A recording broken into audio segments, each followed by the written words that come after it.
Hey, we are tWoTcast episode 416.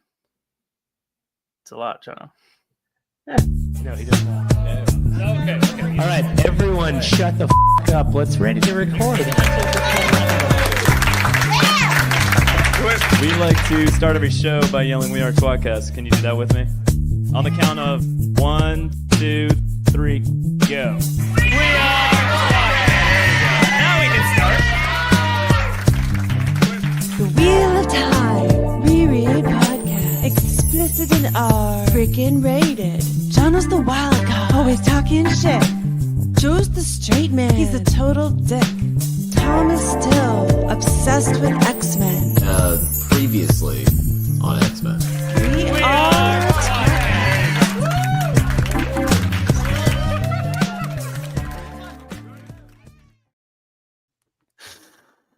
You're viewing tWoTcast, the Wheel of Time re-read podcast, now covering The Shadow Rising. With me, as always, is Jono. Brother Dan. Brother Dan. And I'm Joe, and Tom is not here. And instead, we have a special guest. Who is it? Is it Tom? It's Brother Dan. It's Puppet Tom. The way to leave. What do you mean? What do you mean? I'm Tom. Oh, hey. Too much animation. Poorly Tom. lit. Yeah, poorly lit. Yep. That's a good start. Are you smoking? I'm smoking a lot. I really like your head's really low. Just kidding. That's me. Oh, hey, Dan. You didn't even know. That was my Tom. I didn't. I thought it was Tom. Check your mats. I mean, For whatever. 1 second, I was like, wait a minute. Did we get? Wait, he Did we get texted Tom saying he back? didn't make it. Rehearse your mats. Yeah. Oh man. Hi guys. Hey. Hi. Dan, thanks for coming on. Tom's a bitch, I guess. I The don't know. pleasure is mine. You Yes, know Tom- what degree it is here in What? where I live? What It is degree is it? currently no degrees. It doesn't have a degree. Like if you try, like if they first tried to test a thermometer and it was this cold, they'd say, "Guys, it doesn't work. It's at 0." You're just like, I don't think I it don't think this it thing works. works how it's supposed to. It's at 0. Well, I think that's a big mistake. Maybe they're using the thermometer wrong. Have you put it up your ass yet? Jono, it's so good to see you. How are you? Oh, I'm doing well. I'm doing very well. I had a nice walk in the snow here in Georgia, which is not a normal thing. And yeah. I mean, it was a half an inch of snow, Jono. Yeah. At best, right? Also, black ice, which is, of course, ice that is dark, not the other thing that you think you hear. It is a lot of fun to walk around in that with a whiskey. So we just did our usual whiskey walk, my wife and I. And I nearly destroyed another ligament, but I stayed upright. Penis as well. I tell you, I think snow breaks so many hips. I don't know how babies and old people deal with it. Well, Babies. Babies and old people. Babies have all The babies are in strollers holding up the old people. You throw some black ice in there while the baby's trying to walk? Shit. Why's it got to be black ice? Ask the ice. I don't know. This is it's the most dangerous of ices. Lives in urban areas. It is. It's a delightfully weird thing, though, to watch dumb Southerners like myself, Joe, and obviously not Tom because he's dead to us, walk around. I'm not from here, Jono. Speak for yourself. Yeah. Candace from Denver. My wife's from Denver. That blow up doll. Obviously, blow up dolls. Yeah, that's true. Yeah. Do well. They need the heat, so they stay kind of more afloat. She ridicules every step I take. The Sting would have been proud of that. No, you're supposed to walk like a penguin. This is how you you're lean supposed forward. to do it. Yeah. That's how you walk. You center your weight. You do not just put your leg out. No, don't do that. You walk like a penguin, or you do like the crip walk, like Kendrick. Babies bounce. Or Like Snoop Dogg. You Kendrick. just kind of Google crip walk, and you do that on ice, and that's what you're supposed to do. I mean, if someone doesn't know what a then never mind. You know what? That's fine. But You know what? There's somebody out there that doesn't know. There's somebody out there that doesn't Atlanta know. does not know how to winter very well. You all have snow more than you think you do, and you're like, "Oh my God, what do we do? We don't have salt. Do you have salt?" Yeah. Yeah. Yeah. It seems like I mean, you they guys hit the should be city. better They hit prepared. Atlanta and like some of the main roads, but like It snowed in Florida. yeah. Really funny. You know what? This the first storm that came through, we got a lot of snow up. So I'm north of Atlanta. My little brother's south of Atlanta. He's got all the snow right now. That's what like Jono has snow right now. I don't have any. Your brother sucks. We had flurries. Yeah. You don't have any snow. I don't have any degrees. But wind chill, I have -degrees. Hey. Oh, okay. -degrees. Yeah. On an That's absolute something. value scale, that's positive. I mean, minus is better than nothing. You know. Fun fact: at -40 Celsius and Fahrenheit meet and shake Same thing. hands. Yeah. Oh, That's true. No pepper grinders. No, the They garden. meet and shake hands, and then they move on. They just keep moving on. And then they move on. Yeah. Well, as much fun as the Weather Channel has been, Jim Cantori's, what's our plan here? Are we covering anything? Our plan is chapters 27 through 32. This is part 9 of our re-reread of The Shadow Rising. And Dan came prepared from his book that's all marked up from when they covered The Shadow Rising many My moons book's ago. all marked up. I didn't even have to reread it. I just know, you're looked good. at You're ready to go. highlights. It's just a read Yeah. podcast? Really? He has his own, like, Shadow Rising for Dummies version of the book. You know what? We should have fucking done that. We should have just made that as an idea as a show. I got notes Oh, and margins. Look at you. Look at you. I got different color highlighters. What does That's not that enough say? notes for me. I actually have to write thoughts down or I forget them completely. Violence, it says. This one says smell and trollocs. I've got all three of those Smell and tattooed near my penis. Violence, smell, and trauma. Near. There's not enough space on his actual penis to tattoo. No, the yeah, word definitely Charles. near. Yeah. I will say we have a segment on our show now called Taishar, in which there's an I guess a sexual innuendo that wasn't unintentional sexual innuendo. It's a Tyshawn moment, and I found two like right off the first page. Yeah. I mean, feel free to do it tonight, Dan. All right, yeah. There's no yeah, I Leafcast will. tonight. We gotta combine the shows somehow. Yeah. You so know, I'm gonna that's the keep best putting way. an eye out. So, Joe, what chapters we doing? Again, we're doing chapters 27 through 32. Jono, why don't you tell us what's going on within the ways? Chapter 27. So, chapter Oh, 27. I guess spoilers. If you don't know what a re-reread means, spoilers. This is a giant spoiler for everyone who's really enjoying everything crazy that just happened in chapter 26. And I still both intentionally did the chapter breakup this way and was very disappointed in myself. Because you go from the hard-on that is the Aiel history and all that shit, and he who comes up the dawn, and then you go to Perrin and Fael's fuck off. This is kind of Fael at her most challenging in my read. Yeah. Well, I do not like her at all. She's a petulant little dummy. Yeah. He's also being annoyingly obtuse, like, as well, though. It's interesting. Like, this is like the most like obvious plot that always happens. Which is, well, I know something bad's going to happen, so I need to have my friends abandon me. And that's, one of the things about Trying to push her away was stupid in the first place. Like, Yeah. I shouldn't have tried to do that. That was dumb. Yeah. Then she's doing some weird thing with her culture that he has no knowledge of. Yes. And expects him to either like intuitively pick up on it or Here's that. I don't know. But also, like, kind of making I don't know her what feel dumb. I don't know what her expectations are. Like, how would you he comes from the middle of fucking nowhere. Like, why are you expecting this farm boy to like pick up on the subtleties of how women are in your culture and like how you expect the men to act, and you would like arguments and you like getting yelled at because it shows that the man is strong or whatever the fuck. I don't know. Like, it's weird. But like, why would she think he would get that right away and be like, and then she's mad when he doesn't get it? Shut the fuck Well, up. and not only this, so this is one of my major issues with Fael, is the fact that we learn early on that Perrin feels that he has to dispel the notion that he's dumb, right? Yeah. He likes to think. He's methodical, but people think that he's slow. He's a little, that he can't make decisions. While he can, he just likes to take his time, right? Yeah. So Dan, we have an interesting note on that, but go on.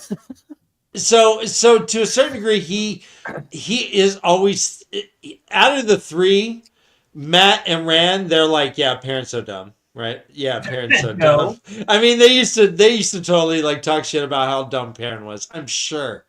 And so Perrin being dumb, I think, is something that he had to deal with.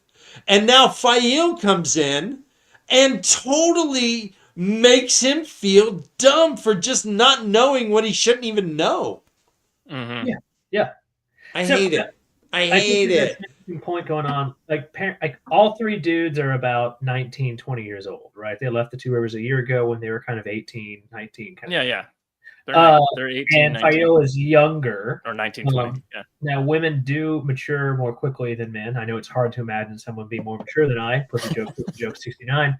But the fact is, women do mature more quickly, mostly. But Fael's about 17, maybe 18. Perrin could smell her feeling. I always thought that Fael was kind of closer to his age, or just his age. I think Is she younger than him? I thought she was younger. I mean, I know the girls from the Two Rivers are younger than the boys by like a tiny bit. Well, not There's Nynaeve, a obviously. 3-year difference there, and a 1 to 2 for Fael. Min's older. Is Min? Min's No, older. Min is about the same age as Fael, I think. A little younger. I thought Min was older. I thought Min was like Nynaeve's age. Min is older than Rand. Is Nynaeve she? looks younger because she's slowed, but she's about 5-6 years older than Rand and Perrin. Okay. Because she was old enough Mr. to Stovey said she's younger. I don't remember who can remember. Oh, Glenn Fail born 981. That doesn't help me. Yeah, okay, 90. Min is So older. she's 17 when this started. Our assumptions are so far correct. 998 is the year this starts in. 981, bro. Yeah. It's re-read. Mm-hmm. Yeah. it's better if only one of us yells out in shit that's wrong. We'll make sure it's Tom. Tom, you piece of shit. So yeah. file 17. Yeah. Depending on the month. Yeah. Oh, there's well, Tom. by the way, she seems like she depends on the month time a lot because she's a little, as they say in that song, a little bit cunty. 17. Fail is 3 years younger. Ran was 978. So Rand's 20? Yeah, Rand's 20. This starts in 998. 20 now. Well, maybe Wait, no, so that means he's 21 now. Yes. You know what that means? All right. He can drink. He can drink. So let's get to this. In the US. This chapter starts in a very interesting way for people. That's good. That's a good time. It's a good time impression. I feel like he's here. I'll whip him out a couple times. Wait, Dan, go up to the go off screen, Dan.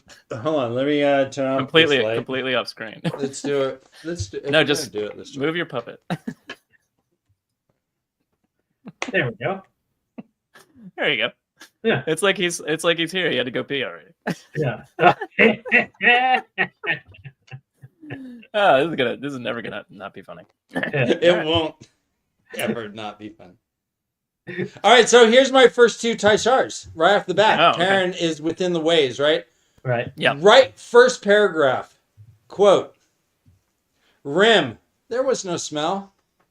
All right. I mean, I like it. I don't have anything. What should we play for that? Rim shot? How about this? Mm-hmm. How about this? All right, We'll and do this one. Yeah, that's a good one. The second one is on the same page on the bottom of 414. Quote, the horses felt a few more people for company. Yeah. I like it. All right, I like thank it. you. I like that you. It sounded like you slurped some mustard there for a second. No, I was doing the Brendan. Yeah. I appreciate the fact that your work, your Taishars, do not use periods, and I actually really like that. That really Yeah, opens no, up. punctuation means nothing to the Taishar. That's what true is. The true. Jono, I mean, he's taking after you for sure. I'll break up words. I'll even do like the first part of a word. Like compulsion, it ends on compulsion. And like It just come, and yeah. she I'll come, just yeah. say, yeah. It was full of cum. His brain was full of cum. Spoiler 12, 13, 14. He was riddled with cum. String puppets. With There's webs. only one puppet string. Stringy webs. Anyways. All right. We need to get back on topic because I want to discuss the. Oh, there's so many chapters, Jono. You gave us so many chapters. Yeah. You're welcome for this. I do apologize in advance, or I guess in retrospect. Go ahead. All right. Parent and fails groups travel the ways. The ways are terrifying, always. I'm trying to fucking catch you up there. God damn it, Joe. Go ahead. The point here is it starts off literally at the beginning of page 1 with some shit going backwards, and we get, of course, a nice spanking. Oh, the little bottle slapping, the paddling, a little butt clapping going on. You know what? Is she here? Quote. Well, it was her own fault. It was. He had asked her not to hit him. Told her her own fault. End quote. I mean,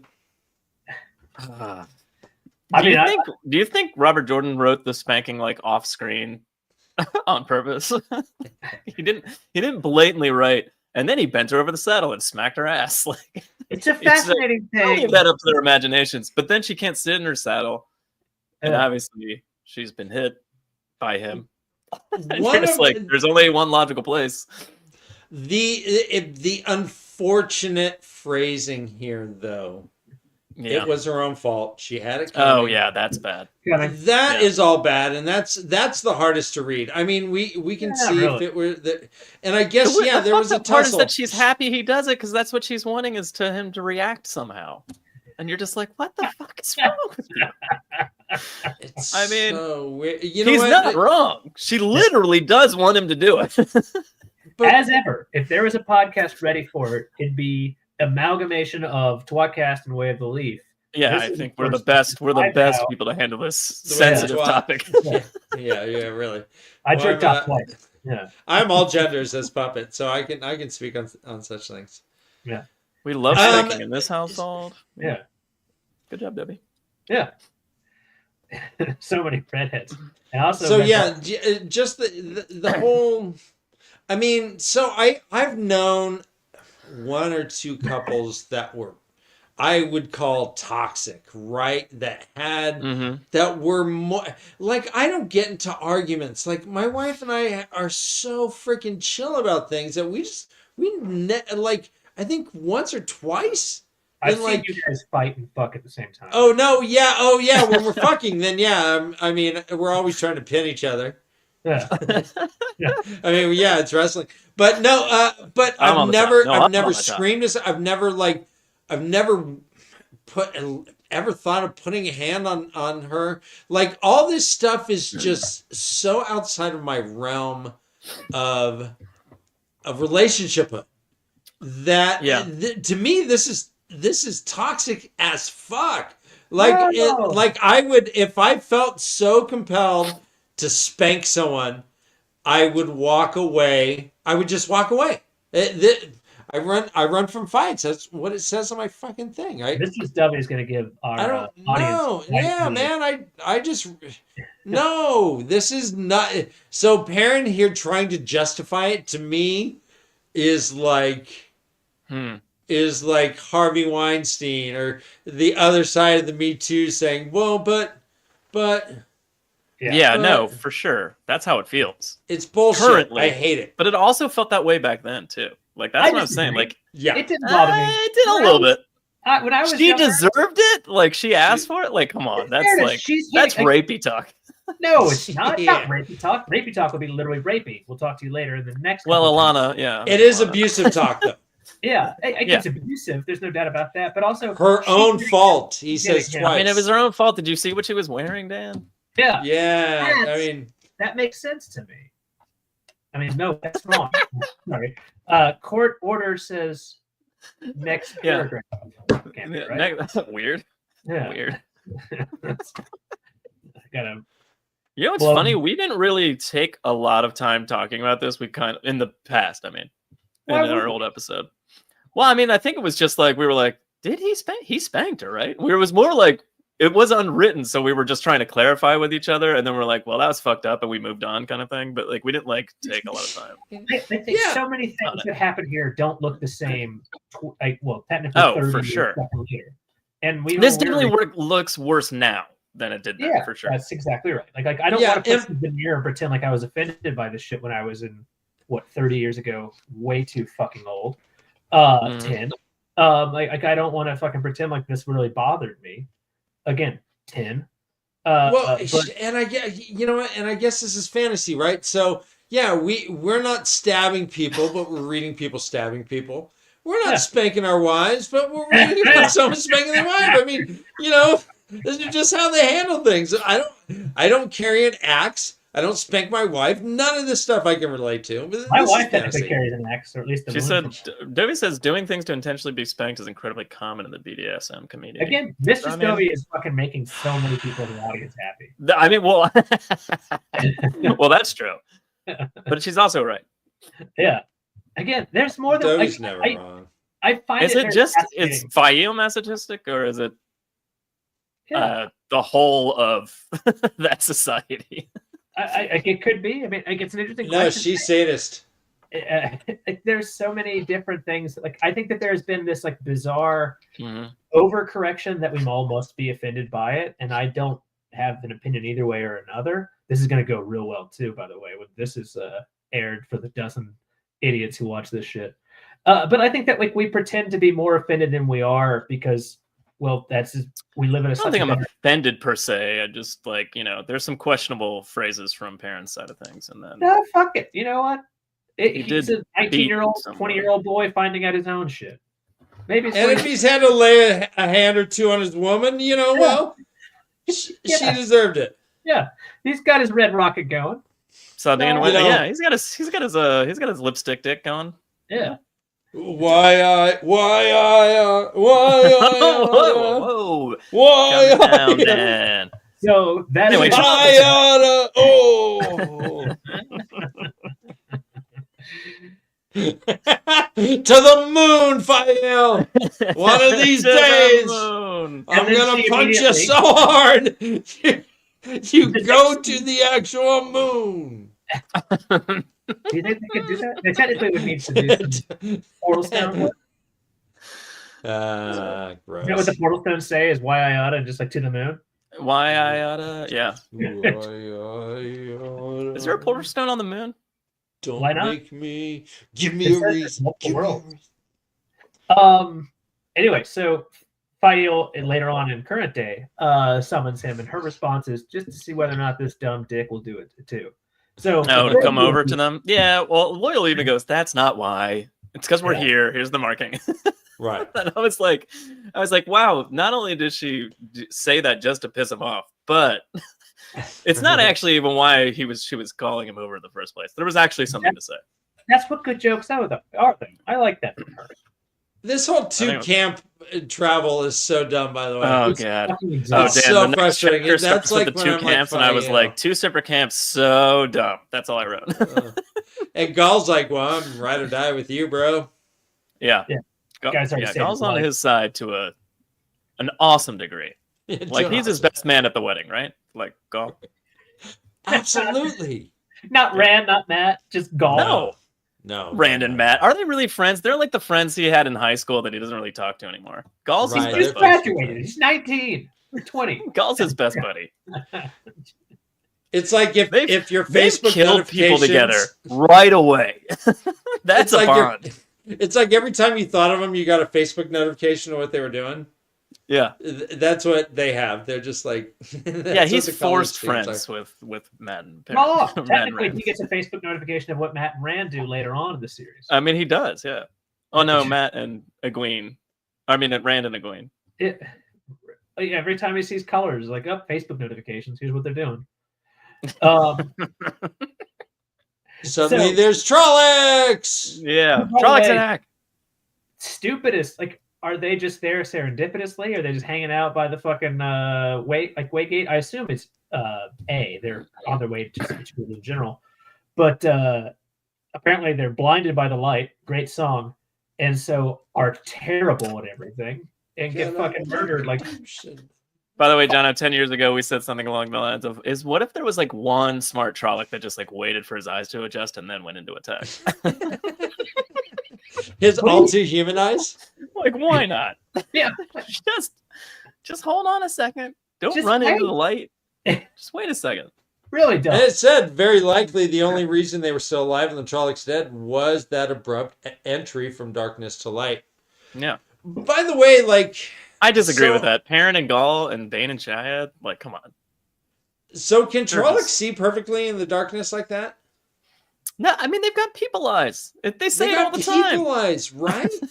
Yeah. But right? not all of them. The wolf Trollocs don't have Perrin eyeballs. They have human eyeballs. We So don't you know. imagine all these Trollocs with like no torches. They're just like walking around like, Yeah, they're just like bumping into trees in the Feelings. darkness. That's why they couldn't find Rand and Tam in the woods. They're fucking idiots. right? They have all too human Just eyes. wandering around, That's a flaw. making all kinds of noise, stomping on tree limbs. I'd like to think that those Trollocs like wipe themselves out to start them, right? Like the people-eyed Trollocs, 'cause there's going to be a medley. People-eyed Trollocs walk right off. The last of the smart Trollocs dies at the elf farm. Fucking We mentioned Narg. Narg. I was like Narg, and Jono was like, "Hey, good pull." Yeah, Narc can't be the only smart Trolloc. Yeah, there's got to be at least one. Well, Trolloc Talk is one. He's a smart one. Yeah, he actually has. He's always disparaging Narg's intelligence. So yeah, this is like the quickest fight ever. It pretty much just Yeah. ends in some light. Oh, Glenn says the eyes look human. They're all too Do you human. agree or disagree with that? That's their flaw. Is they're all too human. Glenn, it's I mean, right is on the it page. is the point of that though to get across that they have like a human level intelligence, or is it the point of that to get across that they have literal human eyeballs? like human eyeballs? She was all right, okay. Or maybe they're Okay. some of them have like massive heads, right? I mean, they're fucking 8.5, Yeah. 9 feet tall. Maybe they're just. I mean, some of them are bird heads, right? Are the human eyeballs on the sides of that head? Yeah, that's Joe, the Joe, thing. do you have a dog? I do. She's right. Hi, Pongo. Imagine your dog with your wife's eyeballs. Why do I have an erection? Like It's so seriously, fucked up. it's all too human. Gross, right? Just the thought of that change Like- alone, let alone if it was 8 feet tall and had arms and a big sword. But again, technically, those eyeballs would be tiny for an 8 foot tall person, right? I mean, maybe that's These the are problem. not human. Mm-hmm. Yeah, those were dead, soulless. All right, where are we? Oh, also, We're nowhere. there's actually more Trollocs around the periphery. Yeah. This is a great fight. Well, it's because so the Myrddraal fights. yeah, the Myrddraal fucking fights all over. Like, mind-blowing. comes in late. Very dumb. Yeah. Yeah. Well, Very he dumb. drove some Trollocs in, and then they were failing, so he went into fight. That makes sense. He Why has not? other Trollocs with. Why not send a second wave of Trollocs? I wonder. That's the thing. That's why it's dumb. You know, there's Maybe he was like, I got these idiots. He watched the whole fight. It's all on display, like it's on TV screen, based on the blackness of the ways.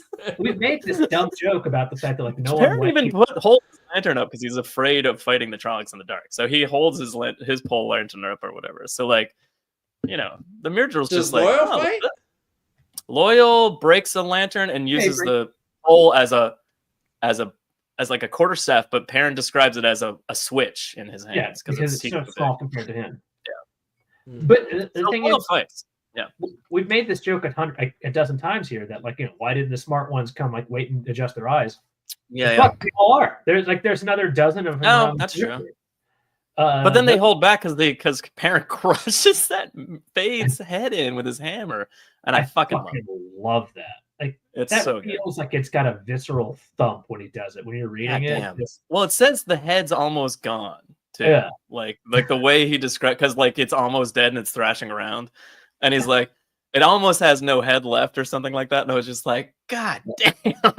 he reading just that, pushed I the head into his body. Yeah, it's crazy. Anyway, Perrin thinks about dying for the Fate is worth it, and he thinks about throat in his teeth, and you know, it's like, calm down, buddy. You know, he's turning into a wolf. You know, He's calm down. snarling. What is he, Simeon the frog-faced boy? Like, settle down. Stay on the way. Don't You lose know. yourself to the wolf. You know what he said. Simeon the frog-faced boy. You guys don't remember him? He turned into a wolf in real Stay on the life. way. We know. Yeah. You're good there. Then the Black Wind comes, which, by the way, no longer boner inducing. Everything That's gets a true. little Yeah. frantic. Although, Yeah, Gaul barely escapes, and then the two Trollocs coming out after him get like halfway out, and then and the then Black Wind bubble happens. the fuck up. It's So they can gross. still hear it though outside. That's fucked up. I didn't know. Why do I feel like I didn't know that? It happens in book 1. It happens when they get there in Shinar. It's still like they can still hear it on the other side of the Waygate. Yeah. Yeah. I think Ends they up just hear doing- it inside of the ways. Now, here's a question: since it's going from like a different, And I know angle- Rand hears it when he's getting the horn or try in Barthane's manor, it's Yeah, garden or he hears it whatever. there. But it was coming out, so that was different. Like this is it stopped at the Waygate. You know what I mean? Yeah, no, I think it's weird that they can hear it outside the Waygate. I think it happens in Shinar as well until they close it. The question is, So like, that means what- if Perrin's inside the Waygate, like he can be like, Fail, hey, what's up? And they no, I hear think it. this transcends. The question okay. though is, and I've been trying to make this joke 4 different times, Yeah. whether or not it's because it's technically a different speed, right? Because like time moves differently. So would Yeah. would you hear it as a different buzz? Like would it be higher or lower, that kind of thing? And maybe that's why you can't hear people yelling. Exactly. Wyatt Man Wild. So trying to figure out what is that? What wavelength this is going at? Does So- Perrin ever try to communicate with Hopper while in the ways? That's a fascinating No, idea. interesting. Fascinating. I don't see know, how that would work, but It says we don't know here, enough about the ways. another sound floated to Perrin like silk sighing across silk. And actually, here's the Taishar. Sighing across silk, it sent shivers down along his bones. Why'd you not just drop off the S, just bone along his bone? bone. You gotta drop off the S. Yeah. Bone. Yeah, all right, let me do it again. Sighing across silk, it sent shivers across his bone. There you go. Now it sounds like he got some like panty play going on his penis. But that, I guess, is what Mashin Shin sounds like when it shows up. Well, that's Right? Is that what it's saying? I like that. Like silk sighing across silk. Yeah. Shiver me bone. Shiver me bone. bones. Oh, Flamingo said, hey, only if someone is to observe it. Yeah. Got some good philosophy going on here. So Loyal locks the waygate using both leaves on this side, which is a good way to lock it and also a very temporary way to lock it. I gave him a lot of shit for that in our old episode, Jono, and I obviously it's in the hindsight of that the Trollocs are going to come through, but like, I mean, wouldn't you assume that some of them had come through already? Yeah, I know they don't know that the Tattle of the Two Rivers is about to happen, but like, wouldn't you at least assume that somebody is on the other side that could possibly like open that right back up? Like, and I know he doesn't want to like destroy, quote unquote, destroy a waygate, but couldn't you just hold on to the leaves and come back to it? So there's a bunch of things. The answer to your question is yes, and then the second one is yes, and we also they still have the talisman of regrowing, right? Like, there's nothing that says that even if we were to just fucking murder. Well, his Loyal's point is like, one day we want to try to cleanse the ways. I'm like, what? One day? When? We've been sitting around forever. Why can't you regrow this waygate? Let this fucking die, whatever that looks like. We've never seen evidence of one dying anyway. But yeah, maybe if he took the other leaf, because the other leaf has been taken. They take them off later. Him and Gaul do it. They do the equivalent of putting the key under the doormat, right? Yeah. Yeah. It's called Tattle of the Two Rivers. That's what it's called. Tattle of the Boo Rivers. Do you not remember in Nova Garden? Someone told about it, and that's how it got across, and that's why they tattled on the Boo Rivers.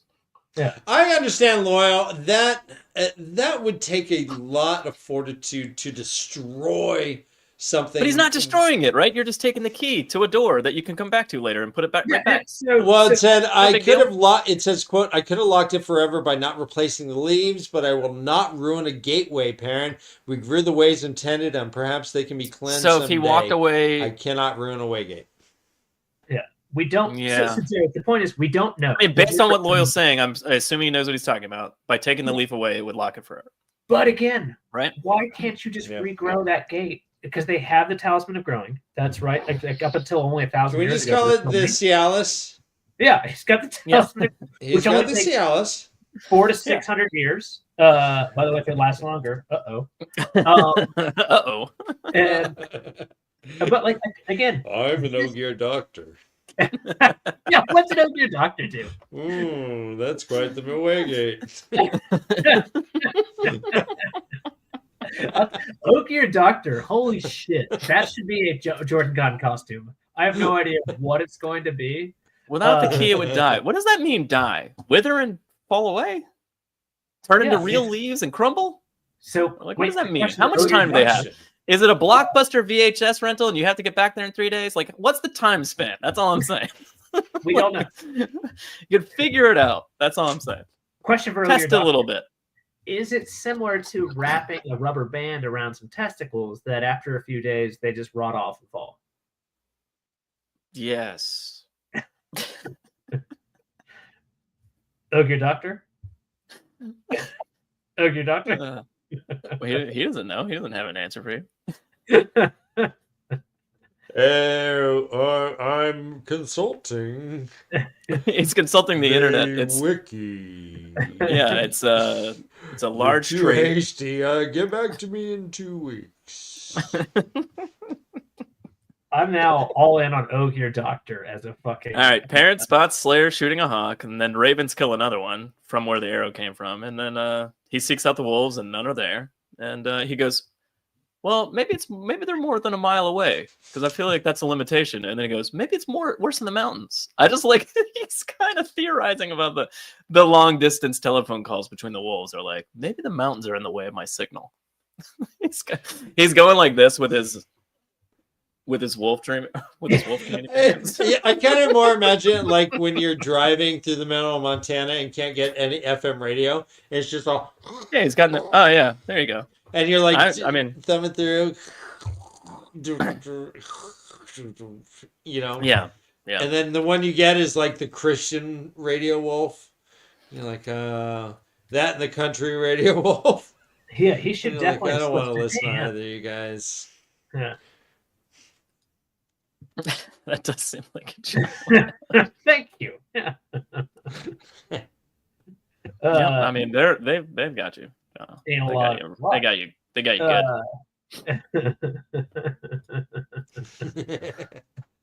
I said love it? our audience. I hate our show, but I love our audience. Guys, make it all worth it. You've never seen a dog sniffing the wind. He's searching for a signal. Thank you. Again, these things all make sense to me. I mean, it makes complete sense. Yeah, chapter 28, To the Tower of Genji. Which I forgot how awkwardly that's spelled. My God, I don't know if I could have spelled that without having refreshed how just a couple extra letters in there for me. But, right. Here we go. So you'd be bad at the Wheel Time Spelling Bee? Probably, yeah. Never been to JordanCon, so how would I know? Yeah, well, I like how been. when they're doing the two separate camps thing, and Loyal's like, "Well, this shit's over now, right?" And he starts to walk over with Perrin, and Perrin's like, "No, like go back over there." And Loyal's like, "What the fuck?" And he's like, "Just keep her happy." So, Brother Dan, Papa Tom, question for you. This is actually a legitimate question. Is it weird to you that Perrin's really when it comes to spoiler for the rest of the fucking series, kind of a 1-to-1 enemy is Slayer? Say that again? Is it weird that Slayer is kind of Perrin's avowed enemy, considering who Slayer is, an amalgamation of two different characters, one of which is our main character's uncle? Rand never sees Slayer, Lan never sees Slayer really. Is it weird to you, and obviously it's a leading question, that Perrin has this issue with Slayer? That's a good question, Jono. Thank you for asking it. The Perrin Slayer bad John. battles that go on are what was I liked that he had an adversary in the dream world. What I did then suddenly it was, that's Lan's half brother and Rand's uncle, and all that shit came after. For me, in book two. For me, I mean, not chronologically. I mean, sure, but I mean, I didn't put that together the first time, Dan. It's in book. Yeah, so for me, I liked him having a Marvel bad guy. Yeah, he's got a nemesis like Lou Ferrigno. So I was cool with it. When all that stuff, when I learned all that stuff, I didn't figure out anything. I'm dumb. But when I learned all that stuff, I was like, well, that's dumb. and then I moved on because there was no resolution or anything because Lan did not see him. Rand did not deal with it. Them. Seems that part of it seems like a waste in the grand scheme of things. But I guess not real. I mean, the fact that Slayer is so individual in terms of what he is and can do, and the whole thing that he is. It's not strange that Robert Jordan picked a specific person to be that thing. It's odd that never comes to fruition in any way, shape, or form with Rand or Lan. Yeah. That part's weird. The other part, not so. The part that he used those characters to be Slayer isn't weird, but I don't know. And I'm on Dan's page. I loved that he had a nemesis in the world. That's 100%. It was a leading question. It's 100%. I absolutely adored this as an idea. I thought it was fucking crazy. And in book 2, when it comes in, like Isom did this, Luke did this. Moraine mentions like, well, I need to make sure Lan never sees this. Good news, never enters his fucking lexicon at all. No idea. No idea that the thing that was that. Mm-hmm. Oh, sorry. No, I turned on YouTube. It never enters like his consciousness that like the guy who helped touch off the fall of Manetheren is still alive somehow. That seems like a huge fucking thing that could have been a fascinating plot point. Does he ever know? No, nothing. Never. Well, then what's the problem? Again, why poll Isom? Why poll? Why? Why not? Well, and I guess I'm leading this way ahead, but could Perrin have as effectively gathered all the farmers and stuff the way he did in the Two Rivers if Lord Luke wasn't there? No, I think Luke. I think that Slayer as an individual is a wonderful fucking thing. It's a cool, right. But why I is think he Slayer could have. my question is, Damn. why is Slayer made out of like Tavernian shit. Mantiar and Isom when they really, other than being points that existed historically, had no bearing? Like it could have been Lord Dickfor and Fucktard. They still would have been the same pieces. Like it didn't matter after they'd done their part 20 years ago. They didn't have a point in today's history. Weren't there like conglomerations of farmers that had already gathered up like in a defensive posture? Yeah, It's because just of these raids. And Well, did most- Lord Luke help get them armed and do some sort of shit that Rand came in and said, "Y'all are rookies, drop and give me 50." You know, he came in like the guy from Platoon. It's all, I'm gonna call you maggot. That's not Platoon. Yeah, you're thinking of Major Full Payne. Metal Jacket. Yeah, yeah, whatever it is. You're thinking of Major Payne. The answer is, or I guess full. White Man said RJ liked having everybody being related somehow. We just missed out on the orgy scene. Right.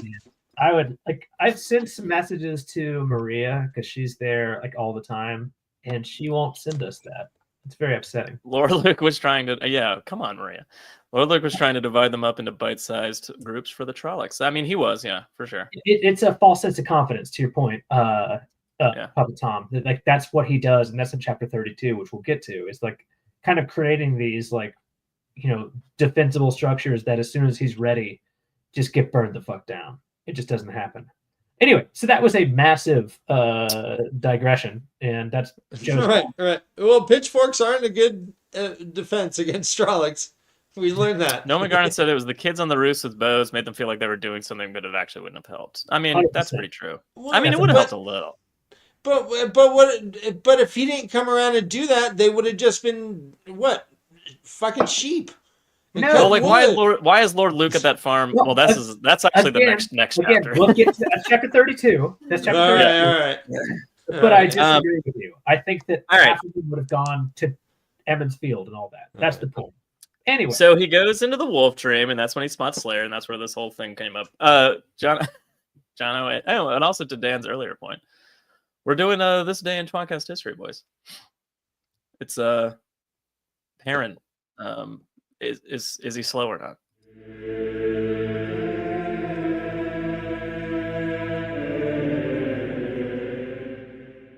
Like good like random occurrence here. He's just kind of jogging down, giggling at how far he can walk in one step. Yeah. And he sees Slayer bent over a dead wolf. I feel like, once again, like you said, Slayer's really misunderstood. As soon as he sees him bent over a corpse, like of a wolf. just skinning a wolf, misunderstood. Well, he is misunderstood too because he knows so much more about the dream right now. He could have crushed Perrin right here, but instead he runs away. Well, I think it's just fucked up that, Perrin sees him skinning a wolf and immediately grabs a bow and arrow and knocks it. So, when you look up, you see some dude checking you out with, like, a bow and arrow. Yeah, it came out of Obviously, you're nowhere. gonna run. He could just be a hunter. Yeah, exactly. I mean, he's just some dude taking care of his flock. Like his sheep to make sure that that fucking wolves don't Take care care of him. his pack. Fucking wolves. Well, no, he's Slayer's taking care of his flock of sheep. Yeah. And seagulls. And really, he's just misunderstood. There was no reason to pull an arrow out. You could have asked, "Hey, man, what are you doing?" Hey, what's up? Instead of just like, "Hey, you want to fuck?" Yeah, Perrin just be like, is- hey, stop that! Perrin is unnaturally upset that he killed a wolf, and Hopper's even like, man, it's cool. That's like killing another person for him, though. It's cool, man. I mean, yeah, he's dead forever. Men and but- wolves kill each other all the time, Perrin. Why does this upset you so much? He's like, 'cause he's evil. And he's like, yeah, I don't get it. And he smells cold. Hopper says that Slayer hunts in the two rivers, alluding to the fact that he hunts them in the real world as well. But Perrin's still shocked later when there's no wolves. Well, we've figured this out. Perrin the is real an world. idiot. It's not that he's a slow thinker, it's that he's just actually slow. And he's just very lucky at making good decisions. Total I fucking don't think it's moron. lucky. He thinks it over. He's just actually slow. You know what? You guys made really good points about the fact that Slayer was just a hunter, and not too long He's just ago, hanging out on Perrin the would have train. been like, Perrin's like, who the "Fuck yeah." fuck's that? And immediately has a bow drawn. But like a year ago, Perrin would have been like, "Fuck yeah, kill that wolf." Yep. Fuck yeah. Suddenly it's like, "Oh, my pet, oh my pet's friend." I do have a Tai Shar, guys. Oh, Can't wait. Quote: "I do women."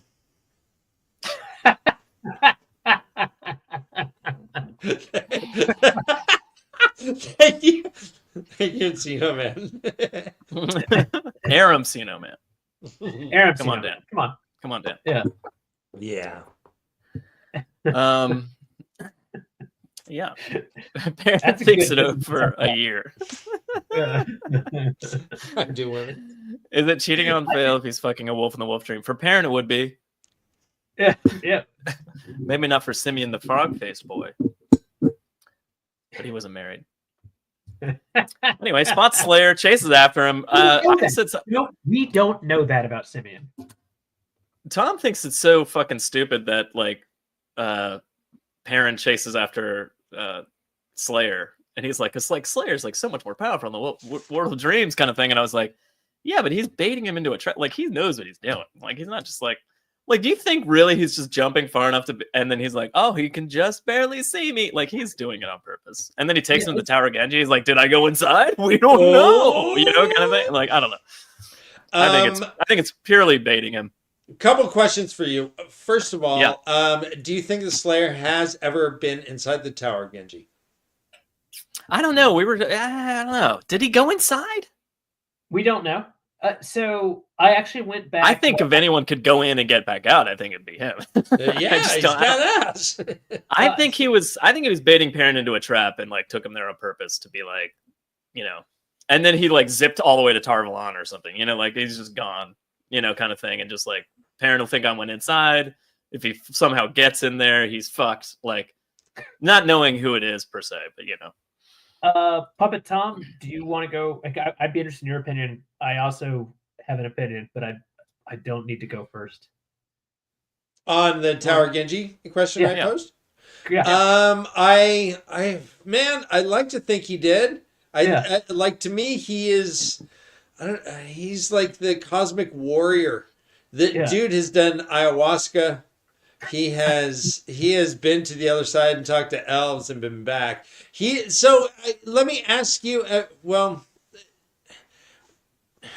do you guys truly comprehend what it means to be in the dream too strongly? I don't think that it's something that actually is a correct term, really. I think that it's an assumption that the Aiel took too far. Because if I remember correctly, that like they say he's in the flesh, they being the wolves say he's here in the flesh, where it's only the dreamers. But Hopper said you're here too strongly to Perrin. Yeah, but I think when he jumped in to help Fael in the the little sleepy hedgehog terangrial trap. I think that they say like you have almost abandoned your own body, right? Like yeah, I think that's what the wolves mean. Yeah, I I think that there's two things going on though. I think that like when they say someone's here in the flesh, that is not being here quote too strongly. That's someone who's that's literally just corrupt and wrong. Yeah, you're not supposed to go corrupt in the flesh. and wrong. They just think it's wrong. Well, I yield it. Right, that's what I'm saying. Yeah, yeah. But I don't think the wolves are like you're here in the flesh. What the fuck? You know, I think that's like their reaction to that. But they're not like you're here too strongly. They're like you shouldn't be doing that. You could die. Yeah. You know, right? But in the flesh, it's not literally in the flesh, right? You don't disappear. For Slayer, yes, he does. Do you? No, yeah, he walks into the he like Slayer's walks into the gone. dream world. Yeah. Similar to what Same when Rand Perrin does it later. Perrin can do it later. Yeah, But Rand- Perrin is asleep, and Hopper's like, "You're here too strongly," and knocks him back. Yeah, but it's Was he because- like? Was he fading as he was sleeping? Was he like glitching? Like Yeah, just kidding. Yeah. starting to get a little crackly? Yeah. Okay. Okay. Mm-hmm. So Asked and on answered. the Tower of Genji, though, like for your own question. Yeah. What do you think, Jono? I think that he doesn't enter. I think he can, but I think it's like and I did go double check what what Jordan had said one time. I forget what I looked at, and there was less than One of the many Q&As. Yeah, I don't think that Yeah. there was ever really like a true definitive answer. If I remember correctly, there was a question of whether or not Moradin had actually gone in there because someone enters. And it's Mhm. not really answered who that someone is to go find out what happens to Lanfear. Spoilers for the next book. You imagine a Slayer? Oh man, That'd be Oh my badass, God. wouldn't it? that'd be rad. Yeah. See, Patrick Whitebody's got it. Like that's it. Sleep Just paralysis. stiff He's body. away. That's a good point. Way too strongly in the dream. Yeah, does it mean like you're in wakes up with danger in the cuts? world of the dreams? Meaning like you could die in here and then your body will die on the outside because you're dead in the dream. I don't know. That's already Maybe the that's what it is. It's just like a level of danger. But they That's wake already up with the- cuts. Die in the world of dreams. Yeah. Perrin Mhm. woke up with all the cuts after the hedgehog thing. Yeah, I mean, Yeah. I think that's what it means. Like the hedgehog, like pulled him into the dream, maybe stronger than it would be like if he went to sleep and was like in the wolf dream on his own, or like a Gween. So there were two Would Hopper say embodiments to a of Perrin. Gween? One who Yeah, was crawling, Yes. and the other one that was like doing all One battle, sleep and jumping crawling, around. sleep crawling. Yeah. Sleep crawling. Yeah. But I think like since a Gween used the stone ring at first, like, and if she had spoken to Hopper, would Hopper be like, "You're here too strong" because she was using a terangrial to get into the world of dreams? No. Good. Like, is that what that means? Is it like you're using something to do this and it's not your natural abilities? Like, is that part of it? I don't think so. I think Hmm. there's a lot of like weird questions because like of the 12 or 13 devices they recover from the Black Ajah, they being Gween and company. Yeah, I think it was 13. They have different like shadiness, like mistiness in the world of dreams. Yeah. Some of them were weaker. Yeah, not Yeah. as Well, like, and he also pure. speaks about these precepts. That's Birgit who does. It's Birgit who talks Mhm. about because that is something that the Right. the Heroes of the Horn. Speaking are of, not- Brigitte comes, and we're I'm sorry. we get Yeah, I'm an sorry. awesome Sorry. info dump. yeah. But also, Again- I love it. Like Robert Jordan does these awesome info dumps through like random interactions like this, and it doesn't feel forced or like weird. Like it just even Brigitte's like, I don't know why I just told you all this. I shouldn't have said anything. And she's Right. like, "Are you Tiberian?" It's You know, the kind of thing. best- I'm like, I just love like the way Jordan will give us a lot of information really quick and exposition, and like, but it seems like it's part of the story and it doesn't seem forced. But then It's it's just like meta they need about to it. learn this now. Yeah. using But the then, term- but then he'll recognize it himself and say, "I don't know why I said all this stuff." Yeah.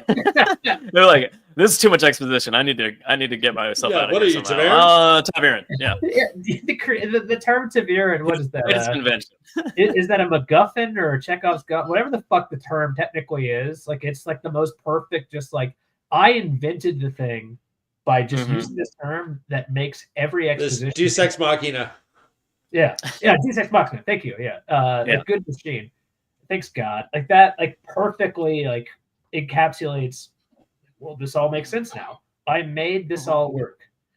I remember reading like some. Yeah, but even before she says, "Are you Tiberian?" Like it doesn't seem forced. Like I was enjoying her It's not. like randomly choosing to talk to Perrin at that point. Like I was like, oh shit, she's telling him a lot of stuff. This is fucking fascinating.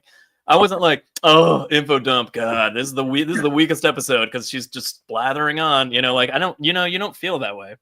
Yeah. At least I didn't. You know, and speaking of info dump, like being someone who talks about Wheel of Time each and every week, I wish Robert Jordan had never said there were only 3 Tavarin.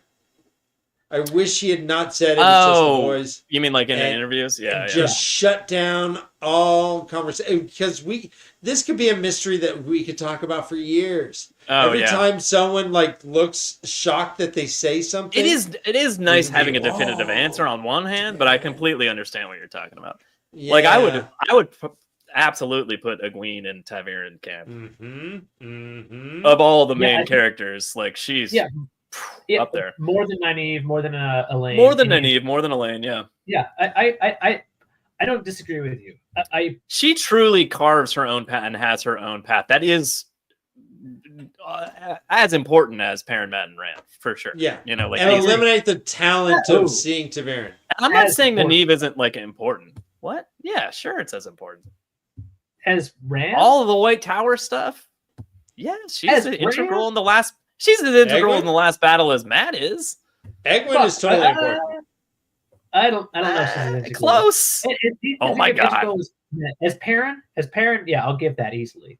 I don't know about as Matt, and certainly not as Rand. I mean, the entirety of the tower rallies behind her. She does all that shit. Come on, that's huge. She's named Amerlin as like an 18-year-old girl. That's huge. Tell me what your thoughts are on the country of Andor, right? I mean, it has a huge. You know what I also don't like? On that same note, real quick though, Jono, before you ask that, like I don't like when people are like, well, she's Taviran, it belittles everything she accomplished. I'm like, no, it doesn't. Rand and Matt and Perrin aren't belittled because they're Taviran. It just like explains certain things. Like, if anything, it just like makes shit like Brigitte talking to Perrin randomly. Yeah. Makes sense, you know, or something like that. But like, you didn't need it there. It doesn't make what Perrin does less important because he's Taviran, so on and so on. So, I mean, I hate the argument that it would like belittle what Egwene accomplishes to make her Taviran. So I choose to ignore what Robert Jordan said explicitly and think that Egwene is Taviran, and that's why the tower gets all mixed up, because these little bubble patterns of evil tend to happen around Taviran. And she gets a bunch of them. She does. So if you remember, though, technically Moraine says that they will come out just randomly, although they will preferentially find a Taviran. Yeah, I think they're mostly around Taviran, though. That's and yet they anyway. What there is he no wakes up precepts. early and he leaves early. So what do you think these precepts are? Well, they are before the seps. The post seps actually are the ones that interest me. Yeah, they're before the seps. Yeah, they're not duchies. I mean, the chat answered it all for us. I like these Precept precepts. 4, no bogarting. Where's 5? All right. Precept 5 is. I think we skipped 6, but here's 7. Don't far the dent past the slope. Okay.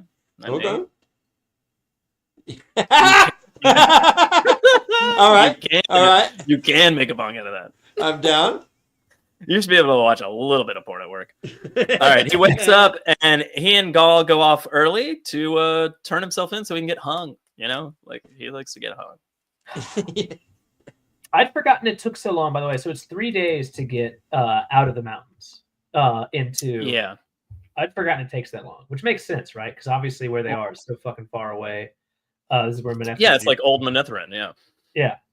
And the entire time he's thinking about his duty, family, village, Slayer, that kind of thing. Once we had 2 4s. That's why they skipped 6. Idiot. Sorry. Oh, there's another. Oh, okay. Sorry, I missed that. Oh, Don't be greedy, share and share alike. Oh, okay. And so he decides to kind of like angle himself towards Rand and Tam's farm, since that's on the west end, right? They're in the Westwood, so you don't have to kind of bisect the North Road. And of course they get there, and things are going great, right? Sure. You mean at the farm or at? Yeah. It's just been burned to the ground. Yeah. Other than that, it's all right. Clearly, no one died here. So they stick there. Well, they don't know that. He's worried about Tam right now. Yeah. Well, he's like, I hope Tam got away. There's no corpses. Are we on? Are we in chapter 29? Yeah. We're on chapter 29. Yeah. Okay. Yeah. Homecoming with 1 U 2 M's. Homecoming. So then, so Perrin leaves in the middle of the night, even though the IE will watch him, which should clue you in real fast that they're. He doesn't know if it's Bane or Chiad, but they don't say anything. Doesn't matter. Well, I think that's a good point, though. They're like, yeah, go ahead. I mean, like, why wouldn't we say anything? But I'm sure Fael was like, what the fuck? Why didn't you tell me Perrin was leaving? And I'm sure they waited. And or Chiad was like, What does it matter? You've been arguing with them for days. Like, who gives Yeah. a shit? If he goes- like, it's not even our camp. Like, they left. She's like, he left, and they're like, well, yeah. They waited 6 seconds for him to be out of the fucking video, like out of the fucking picture, and they woke her up and said, "All right, you ready to go?" Yeah, because she's there within like an hour of so him getting home. fast, Yeah. so fast. Well, Anyway, they only leave like a little bit before first light, though. So isn't that weird? I don't know. Because if she woke up at like first light and saw that he was gone, she'd be like, "What the fuck?" You know, It and then doesn't- leave. So not necessarily. yes, I assume that they didn't wake her up. I don't think so. There is anyway. Anyway, so they enter the Wide Spring Inn, and Bran's there, light on his feet, by the way, dark friend, obviously, and reveals some unfortunate truths. Well, Parents before Star was that, the they cat asked Crook- about Egwin, Crookshanks. and they said, Egwin, we've only heard from 3 letters from her, and parents like, letters? What is that? Is that a thing? Is that something I was supposed to do? part. Like send favorite part. letters to the people I love? It's like that. You send your He's like- kid off to summer camp, and you're like, She's "You're like- all right." Not only that, but Mr. Salvira is like, only 3 came in, and she mentions one from Neve, but it never got here. And the way she speaks as if like she had wrote way more than 3, but only 3 got here. So like just adding more on top of the fact. Parents like, And oh, Mr. Salvira letters. pats her pocket. He literally says- "There's 3 in her pocket." He literally says, the last letter I wrote to anybody was when we left it in like haste in the middle of the night. It's like, see ya. It's probably like it was like, Miss Gotta go. Master Lewin, I won't be at work tomorrow, or maybe all this week. Please don't fire me. I'll be back when I can. Pins it to the door. Taking 8 hours of PTO. Yeah. I will definitely be back on Saturday. You know what he should do? Now is the time to lie and say he wrote his parents a number of letters because they're fucking dead. He's like, I'll be back tomorrow next week. By the way, you want Rich Aiel to come to your place because they give you awesome Yeah, stuff. they just give you all kinds of shit. Yeah. I have a this day in tWoTcast history, Okay. but it's really just about what we used to refer to as Brown Asha Jono. And he would get obsessed over random things, and we would just be like, "No one wants to talk about this." Still in. But we'll see. We'll see what you guys think.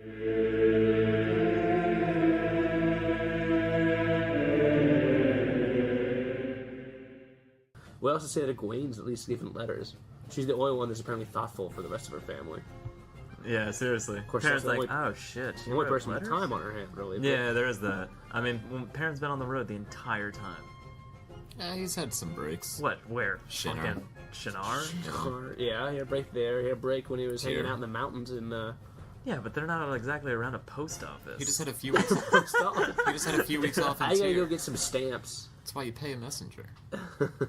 That's right. I mean, Min was on her way to be a messenger. She didn't pass too far from it. I mean, there's got to be somebody in the stone that you can tell off to deliver messages. Yeah. Has to be. Oh, yeah. I can't believe we never went on a discussion of what the fuck route Min took to the tower from. We don't go on those discussions because that's the. I can totally. You're the only believe one that. that's concerned with it. It's an interesting discussion. I can totally believe that we didn't talk about that. I can completely believe that me and Tom wouldn't talk about it.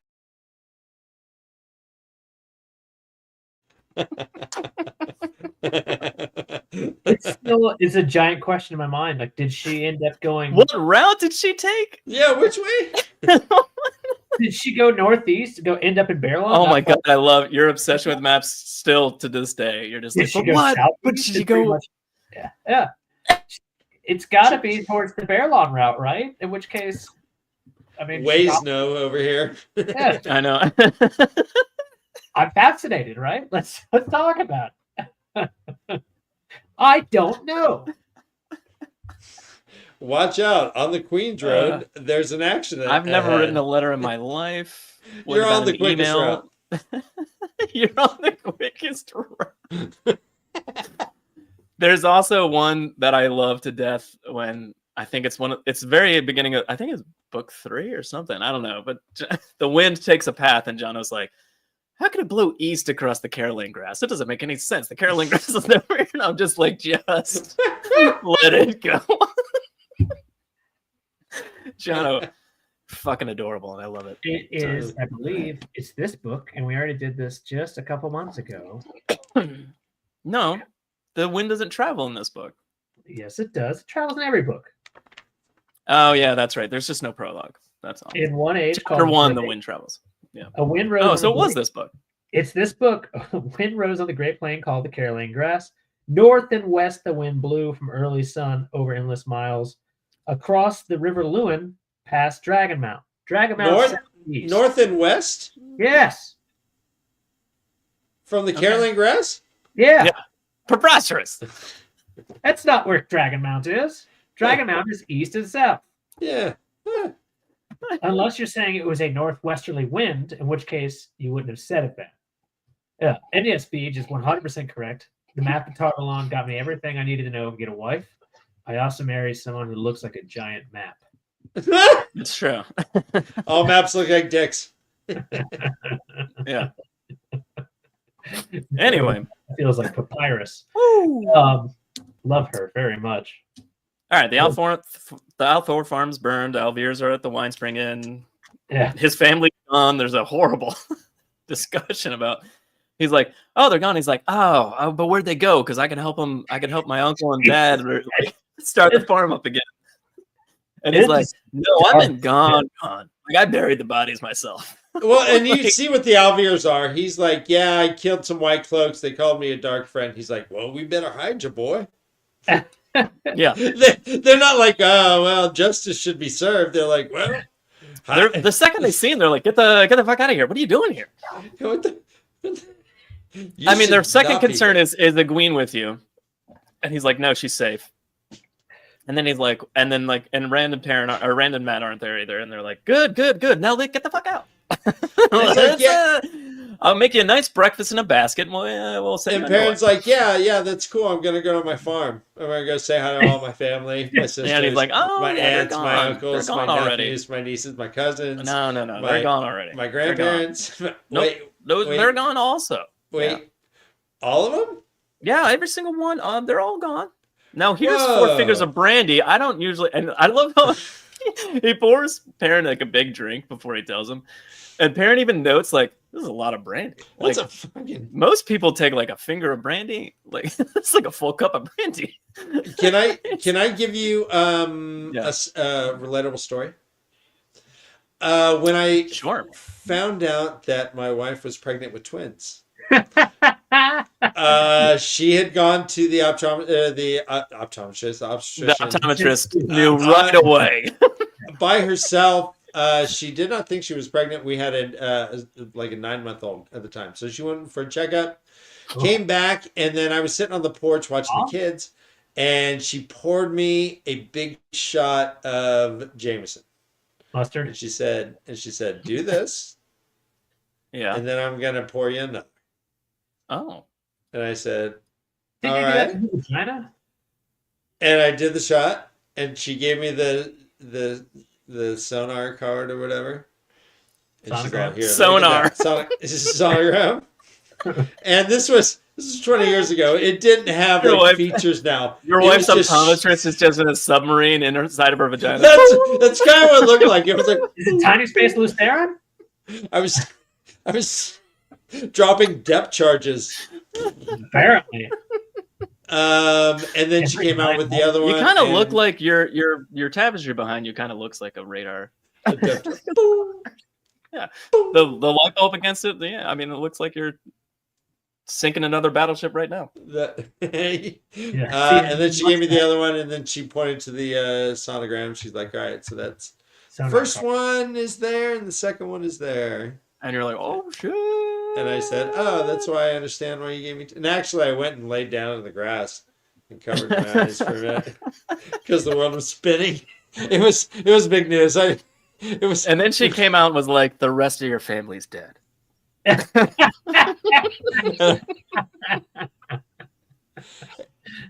I'm like, give me 4 fingers. give me 4 my fingers. dad. I'll tell you what. Yeah.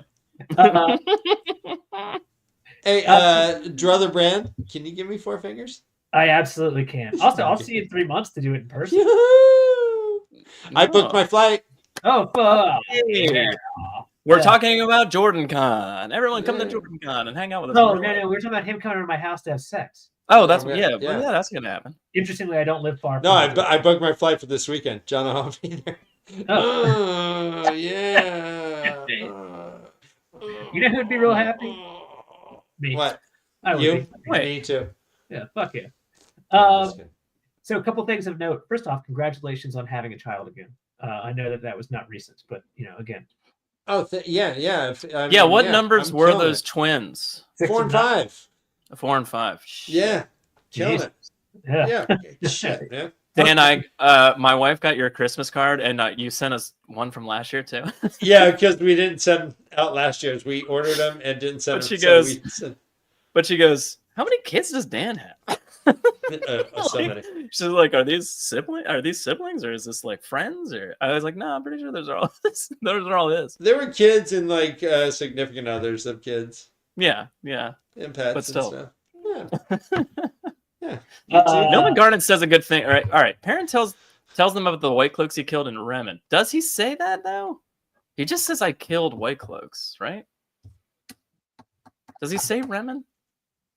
He says, quote, No, that's later. He does do it in two groups. he That says, I killed killed two- White Cloaks. Those the night I met you and 2 before that. They know Yeah. about those 2, Fael, and they Yeah. think I'm a dark friend. Oh, okay. So, I had What's Perrin's body count by this point? Like dozens, right? Yeah. I think he's only had sex with Fail. Woo! Nice one. Thank you. By the way, this is an important that. chapter to my mind. This is where he is described. Tom, what did you think? Tom, what do you think? Oh yeah, good point. Tom. Good point, Tom. Good point, I think Perrin said sex 6 times. Tom. Total. What would you do if there were just weird off-site like sex scenes with Perrin? Like that's why he's all paranoid about the wolves. Like he comes back with just like fur in the middle of his fucking teeth, and he's like, I don't remember doing that. I know that. Are you- What happens in the woods stays in the woods. Well, by the way, yeah, he's done. He gets out of his tent. He stretches. He's all kind of good. And the wolves are like just sending him images of young bull fucking. They just sending him a whole bunch of images. Fur, blood, and cum all over him. And they're like, oh! Fael was kidnapped for a long time, boys. Yeah. Thank you, Wyatt, man. So last question real quickly before I go get my drink that my wife's left me here. Sure. I think it's a very important note that one, he's recognized as being old enough to drink 4 fingers worth, which by the way, fuck yeah. Oh yeah, they're like treating him like a grown-up now. He's also old enough to crush cups, you know? He returned to man. Dude, when he crushes the cup, I know I know it's traumatic, and he's got like the 1,000-yard stare, and he's just gonna crush the cup. But like, I love that he adorably tries to straighten the cup when he realizes what he did. He's like, "Oh shit, sorry." Sorry So about do that. you think it's fucked? It's fucked. It said it was a silver cup of apple brandy. This wasn't Tamal Thor's limited reserve apple brandy. Was I it? mean, I hope not. I don't think it was the good stuff. I think he gave him. You don't the think wrong Brand gave him the good stuff? I don't think he got Tams. No. I think it would have Brand's said like, first of all, not only is it normally reserved for bigger instances than this, but it's never being made again. This farm is burned to the ground. What I have left is all I have. Fuck you and fuck you. You don't think that this is the Tam Althor limited reserve? This isn't like a wedding, Jono. Yeah, fuck that wedding. No, he's prepared to pour another. It's a funeral. You just get drunk on trash. It doesn't matter what you're drinking. If Perrin wants more to drink, he's pouring. He's not pouring Tam Althor's limited reserve special. Not limited. Brandy. It's over. That's it. Yeah, like whatever he's got. It's whatever just they delivered on Winter's Night, that's it. That's all he's got. That's it. That's a sad thought, man. No. Tam is for good times only. Yeah. For good times only. That's a James Bond, right? That's a James Bond movie. Well, good times. For your eyes only, goddammit. Which, by the way, great film. All right, So so it's like for good times only. only for good. you Yeah. to see what no one else can see. I can go on with all the lyrics, by the way. Now I'm Yeah. breaking. Can you twist them into Two Rivers lyrics for us? Oh, let's see. For your eyes only. Only for Bran. To pee where no Your one else. parents aren't It's alive fun. anymore, so drink this. It's our second store of brandy. Good Not family Tam instead. Althor's. We need to squeeze in Pate was only 9 somewhere. All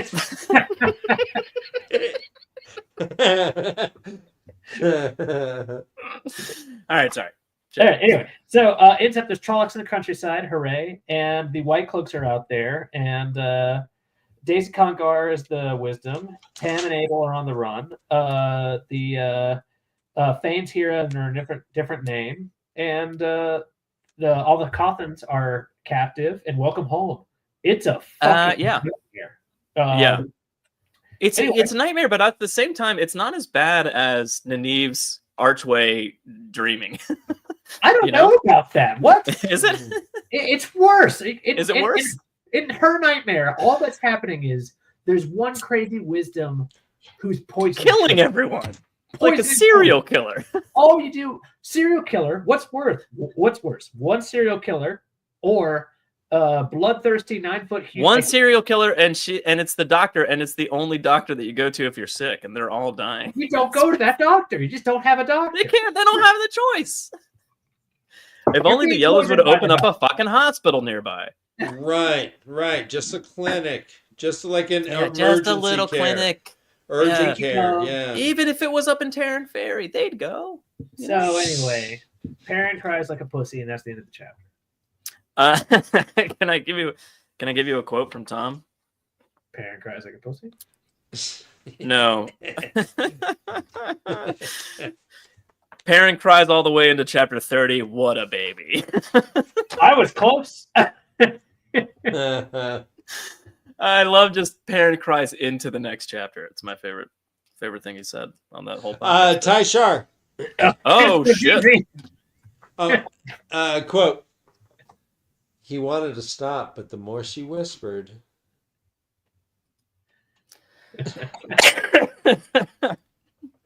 All right. Chapter 30. Understandably, the more he wept. I mean, no, it's taken out of context, guys.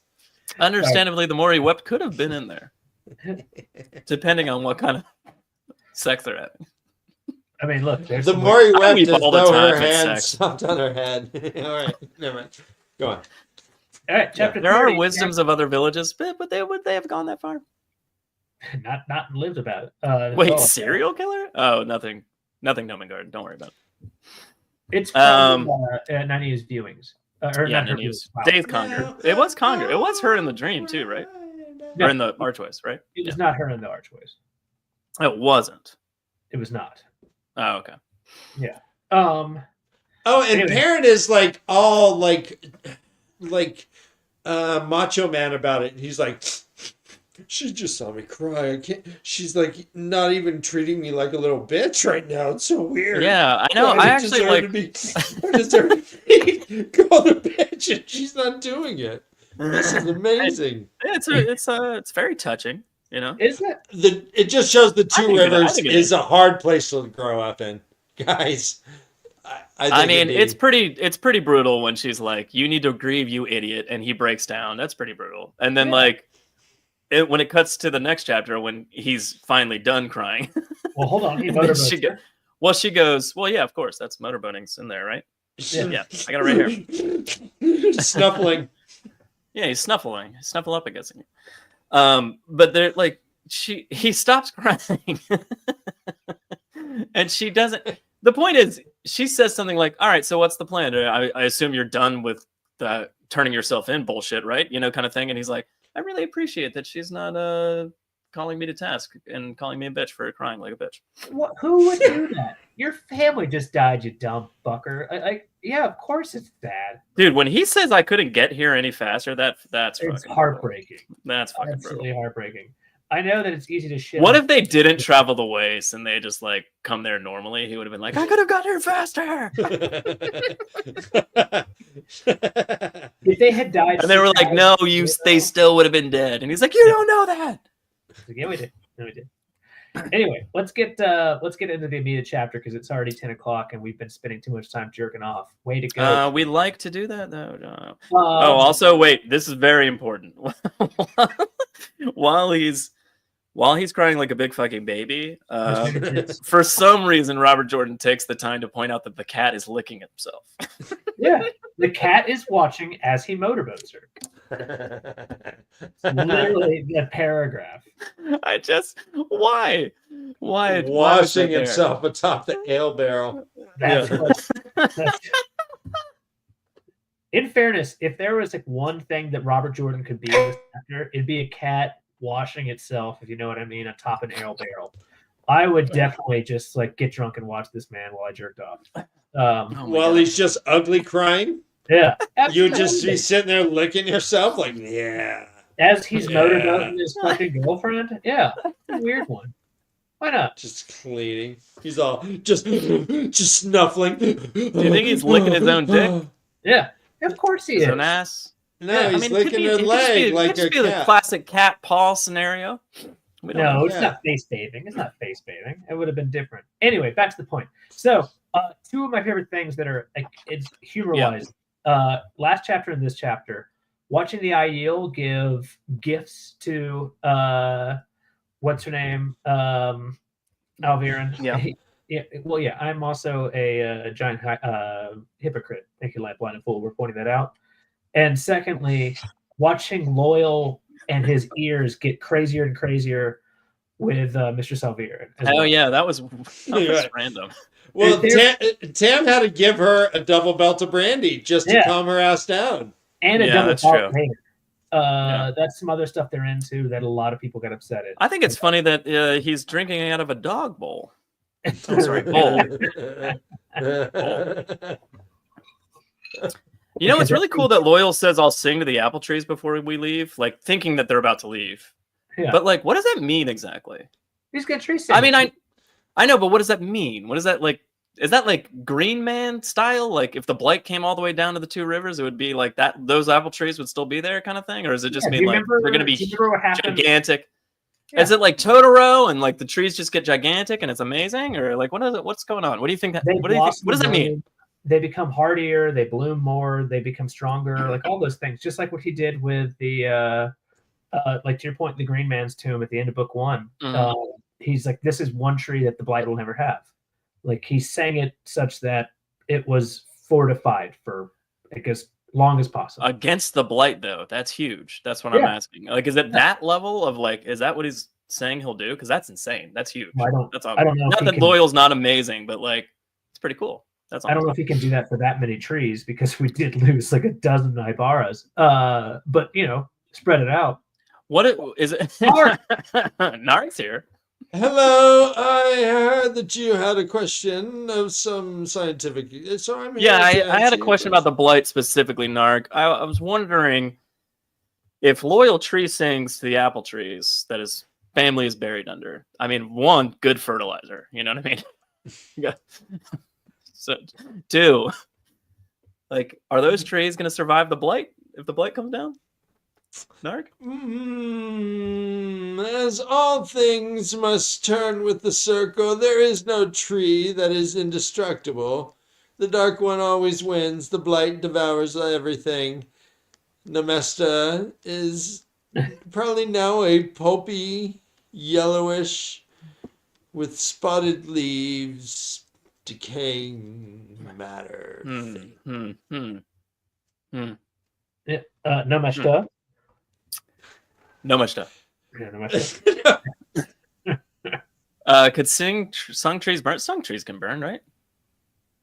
Yeah, I assume they're resistant to it, but I mean, at the end of the day, I feel like it would just be like, wouldn't that just be like a really good fight? Like, what if you cut down a trunk?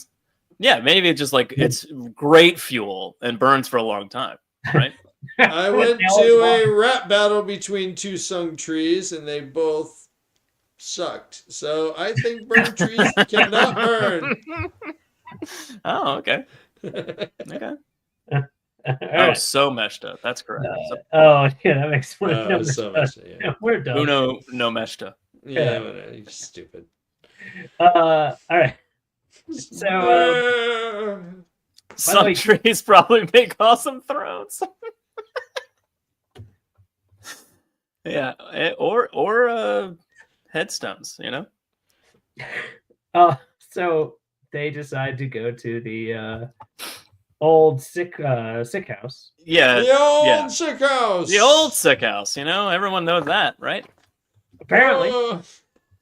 And Perrin vows, though, he has work to do first, quote unquote. He's not leaving while the Trollocs and Midril are alive, while a single Trolloc and or Midril is alive in Emmons Field. And I was like, I love that. Because it seems simple until you realize how many there are. Again, but I mean, and I like how Bran's like shocked how Mr. Salvira goes along with it rather quickly, quote unquote. I think that this is Perrin being kind of under the misconception that Aes Sedai or anyone else could be as strong as Perrin, or excuse me, as Rand, because Rand could have hunted these out. It's only 200 here, is what they're thinking. He fucking did that in the stone with no fucking effort. Little disappointed what he finds later on. He can't quite get the same level of confidence. I have a potential Taishar. Oh, yeah? Quote, given a few hours, they might send each other to bed with the shakes.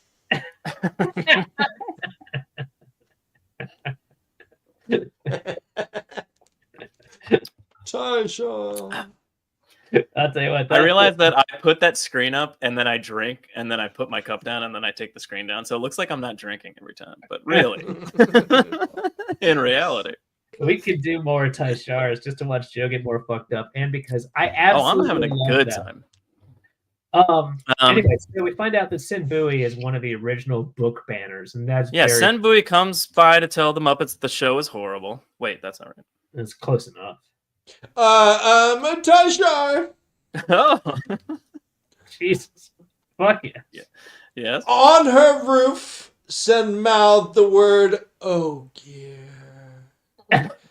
Silent and blinking. Silent and blinking. It's a weird add-on to that one. You never had sex? That's how women often are afterwards. Yeah. You don't Mr. blink? Salvira is a total milf. You imagine Joe not blinking? Yeah. Narg Taishar, love it. Yeah. He's just all. Yeah. Now I do find a different quality of person for my coitus. That's they're kind of blink. Dan, Just staring. your unblinking stares freaking me out. Oh, there's still teeth in there. Oh yeah. Oh shit. They may have been through wars. Anyway, I like how Sen's like, "What's with your eyes? You're bringing a sickness to us, you fucking freak!" Like just immediately, like, "What the fuck? Calm it down, you lunatic." Sen wants a wall around this place for sure. He's like, I don't want no yellow-eyed freaks. He's not wrong, right? He's not wrong. I mean, he doesn't know. Jaundice, you know. Yeah, he doesn't know. He's an old man. He's got to watch out for fucking random diseases entering his tiny little village that no one goes to. Yeah. Yeah. Did the White Cloaks have to come and start doing every peddler that comes through has their COVID card and everything? Like it. Right. But no, they come in and start banning books. They go to the library. They're like, you shouldn't have this. And that's how you know a mark of a low piece of shit is that you're banning books when a guy only has like a dozen books anyway. Like, no. I like how Mr. Salvira is like, who hides books? You know, or like it's like to her the idea of anything being censored is just completely preposterous. She's like, do you realize they were flipping over fucking mattresses in our inn, you lunatic? You know, kind of thing. Trying to find his porn. But this is when you go, oh, the White Cloaks are Nazis. I see. Oh, okay. They're really fascist. Yeah, like as if we didn't know already, but that really sells it. Yeah. And then let's see. Oh, I do love, by the way, that Fail, by the way, I don't know if you remember this, actually has a knife halfway kind of pulled out of her goddamn sleeve for what's literally a 90-year-old man. But Perrin like makes her put it back. I don't blame her for that. Anyway, so they go a little it's under the concern that the knowledge of their presence will be spoken about. Fair. So I also don't want to belittle this fact as Nog. But Senbui here is a voice of reason, for sure. Marin is siding with the mayor. Sen is like, hey, I actually have a concern. I'm part of the village council. She's like, this is women's circle business. Fuck off. And he's like, no, point of order. It actually isn't. This is Point of order. point of order. Wrong. You know what? I think Sen gets a bad rap, and I think that this is the problems with power when you have the mayor who's married to someone. I mean, the whole thing, he's been married. Yeah, come on. Years. Conflict of interests. Conflict of interest. Right. So legitimate point maybe, but the other hand is the fact that this is a guy who clearly endorsed book banning and that type of shit, and legitimately, and I'm not trying to get political or anything, but whenever you're on the side of censorship, fuck right off. And yes, Mr. Stovey is both right and I think to a certain extent quintessentially wrong. Women's circle. What's that community joke that they bring back multiple times? They just scream everything. She's like, "Bring me all the porn," and he's like, "All the porn?" There, she's like, "Everything," like just yells everything. Yeah, so everything is women's circle business. Everything is women's circle. Everything. Not a good thing. And Nynaeve had done that for the first several books as well. Yeah. But anyway, let's hurry the fuck up because god damn it. Yeah. We've been talking in circles. I blame Tom. So the end, there's two orders. Jono, we're fine. Also, I mean, it's you gave us a shitload of chapters. Yeah. I blame you. You're welcome for everything. To go back to community. But anyway, so Thomas and Ivan are there, which of course means Alana and Varen are there, and also means that Lukens is there because if Alana is there, Thomas Napier is there, which is Maxim, which means Rafe is there, which means that season 12 of Survivor is there, which I've never seen. I don't actually know if that's true or anything. Yeah, well, which I thought was weird because they're not on an island. No, this is very strange. Yeah. But we will eventually be covering this season of Survivor if we can find it. We could find it. Yeah. Stay tuned for that. That'll be good. Also, we only need to cover the episodes that Rafe is on. How far does he last? I don't know.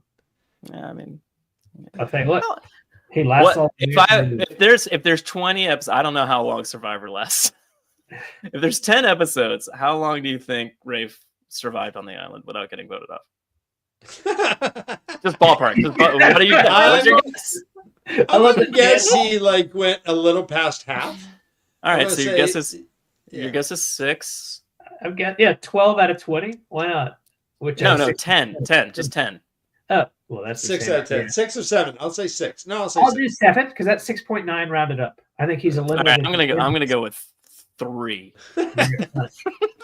3 out of 10. He lasted. Well, my dick is in. Glenn's ruining it. Rafe placed 3rd. Oh, all right. So maybe episode 8 or 9. I don't know. I don't know how many episodes there are. I've never seen an episode of Survivor. Chapter 31. Ask your answers. Ask your answers. That's correct. And also, weirdly, part 2 of. I don't know. That's just what they said in the audiobook. Oh, what? It just said part 2, and I was like, part 2. Okay. I mean, it's largely the same chapter. I was like, what are you talking about? Is this book broken up into parts? It's sure. All right. The Survivor spoiler level is... I've never seen an episode. We don't know how we got voted off, but we know what he placed. Yeah. He's actually still on Survivor, writing the show from an island. Does it make sense that what Marin Elvira is doing here, like bringing them to the sick house, knowing that the Aes Sedai are there, and she just kind of assumes since they left with an Aes Sedai that that's going to be okay, and Perrin's like, yeah, but not all Aes Sedai are okay, kind of thing, and she's like, what do you mean? And he's like, fuck. And he's like, well, there's borders here, so that means no reds necessarily, maybe, so he's like, kind of okay. Well, it kind of matters to Perrin. Well, I know, but she doesn't know that. So I know, but it makes sense. Yeah. I wish we had a map of Varen's travels. Yeah, what was her route? I would be fascinated. Yeah, what do you think, Jono? Did you take The mountains She of the probably mist? went Or did southeast she swing through the Carolina Normandy, Greats. through Normandy and then up? So my guess would be we saw her in the tower. Fix your teeth, Nard. You're freaking me out. What are you doing? They kept getting stuck in my nose. We saw her in the tower in book 3. And then here we are in book 4. Write that one down. So my guess is she went literally southwest and then south, because clearly she came through Bear Lawn, because she came through Terran Ferry. So I Okay. think it was 100% normal route. Well, I mean, sure. Yeah. Or since she's a dark friend, Yeah, maybe she came through the she fucking took the waves. ways. Oh, you know what? Fuck it. She was But with no. Alana, though. Alana But didn't Alana take no wouldn't ways. No, yeah, I know. Well, they could have met there, maybe. Anyway, so Perrin instantly alarmed. I love how angry Perrin is. Perrin is really like just channeling really What, how demanding answers Yeah. from them? Yeah, Yeah. he's just like, fuck you. Why are you here? And they're like, there's lots of girls that can channel. And he's like, bullshit. Why aren't you helping people when their farms burn? And Fael's like, Perrin, I'm sorry for him. I'm sorry. You know, he doesn't know how to talk to aristocracy. Like, you know what I mean? Like, I don't know what's going on in this situation. It seems interesting that 5 seconds ago she was like, cry it out, bro. We get it. Yeah. And then he's like reacting emotionally to people of actual power that could have maybe stopped the death of his family. And she's like, They what the weren't fuck's here. wrong with you? They weren't here. Like they were not. Yeah, but I mean, it's fine for him to be reacting emotionally. I in think this it's moment, is also all like I'm saying. you know not to talk to to Aes Sedai. Like regardless of your thoughts on what Aes Sedai are, whether they're I mean, back to book 3, he's been talking to Moraine like this for a while, so I don't really Again. think. Also, in front of She doesn't Fael, so like like she should be. This should be normal to her. she She's like, yeah, doesn't like it. he yells at Moraine all the time. Right. Loyal hates is Moraine. always thinking, oh, you shouldn't talk like this. Well, maybe that's more Rand, I guess. Did Baron fuck scholars? That's an interesting question. White Man Wild is asking me probably one of the best questions I've heard, and the answer can only be yes. I assume so. Yeah. She's I mean- hanging out in libraries all the time. Like We're she lives actually- for hundreds of years. You know? Like, Absorbing information, it's come. yeah. This Sunday, we're going to do a deep dive actually into Ogier. That should be one of the questions we ask. Did Varen fuck scholars? That's an Ogier Varen related. fuck scholars, All right. yeah. I mean, like Elder Helman. They go into like corn chowder and money. Yeah. What? Who's the most scholarly in the series here? Baron. Elder Helman. Oh, was gonna say- also Herod Fell. Herod Yeah. Fell. Yeah. Oh, good you old got it. fashioned 3-way. You imagine Varen and Herod Fell? Maybe that's how he died.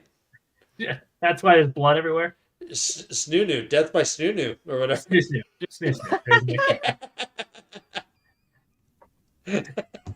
Oh shit! There go my teeth. Arr. Anyway, so let's get on to our next character, Alana, who apparently lost her other warder, Owain.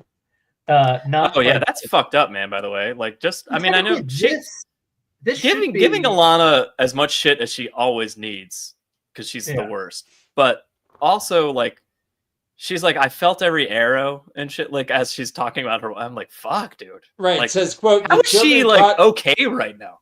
The children caught Owen crossing an open field. I felt every arrow that struck him until he died. I felt him died. Yeah. Had I been there, I could have defended him and myself with the power, but I cannot use it if for revenge." Technically, I mean, Perrin's been shot by arrows, didn't lose his mind, and then like mentally rape someone, right? Yeah, that's true. It's interesting that we give Alana carte blanche to do so.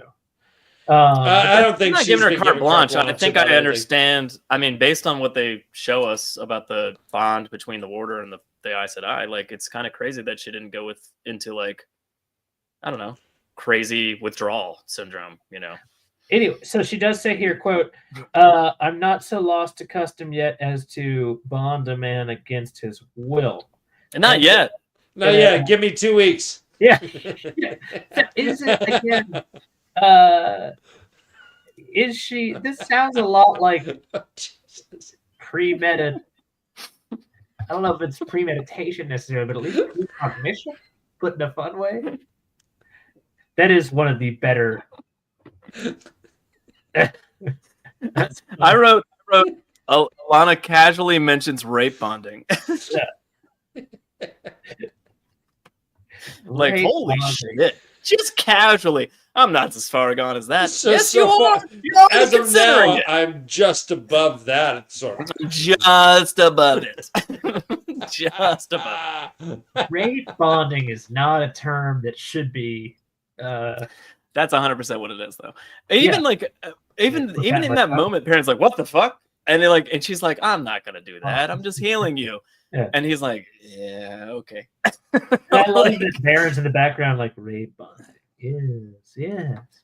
Anyway, I also, mean, yeah. Go ahead. you know the first. I Tyshawn? Tyshawn? Oh, Yo, Tyshawn, yes. please. I got two of them. All right, quote. Tyshawn. Coming, Varen murmured half to herself. Okay.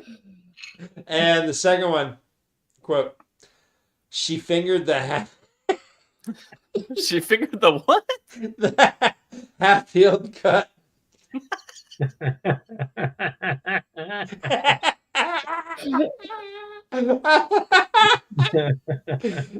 Isn't that sexy? Oh, those are fantastic. when you get intimate with a woman and she shows you her half-healed cut.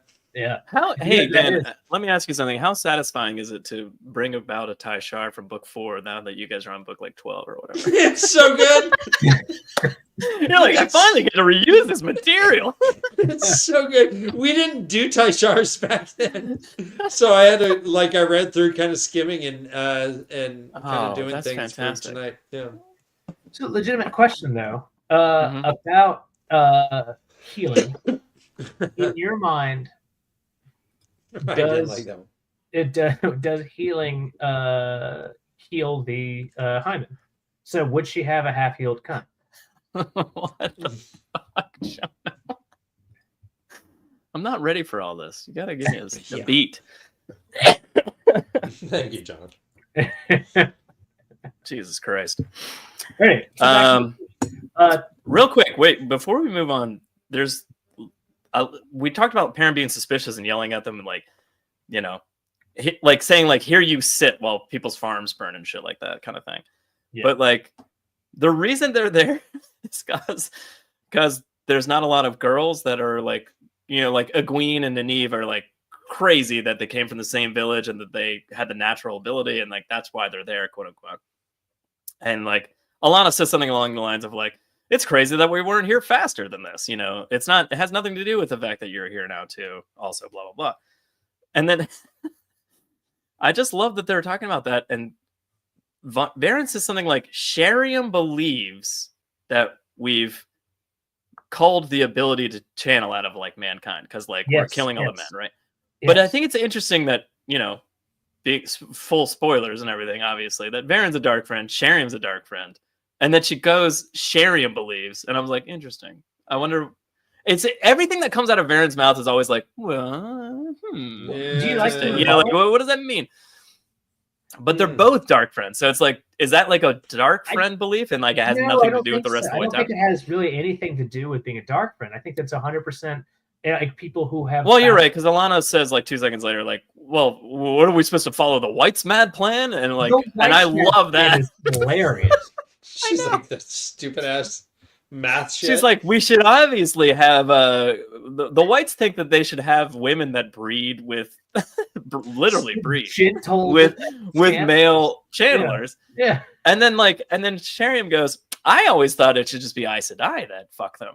Or she goes, that Yeah. are the stock. yeah. It's like, holy shit, Nice. Shariam. Like only a brown Aja would be like, I always thought the Aes Sedai should be the stock. Like the Or a white stock. Aja. I think a Fuck. white Shariam Aja. is brown. God damn. Oh, I'm sorry, Varen. Oh, okay. Shariam is red.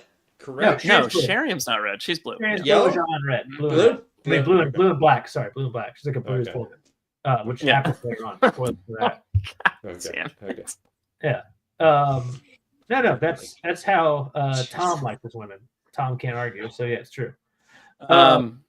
Yeah, but I thought that was like a weirdly interesting note that she quotes Sheriam for saying a thing, and I was like, interesting. I wonder if that matters. Like at the time, I didn't think anything of it, obviously, but like I'm just like, I wonder if it matters that she's quoting Sheriam. I mean, like obviously the rest of the tower is considering this, but like where does that come from? I don't know. I wouldn't think there's anything to put into it other than it's just the Mistress of Novices that everyone knows. It's like a named character already.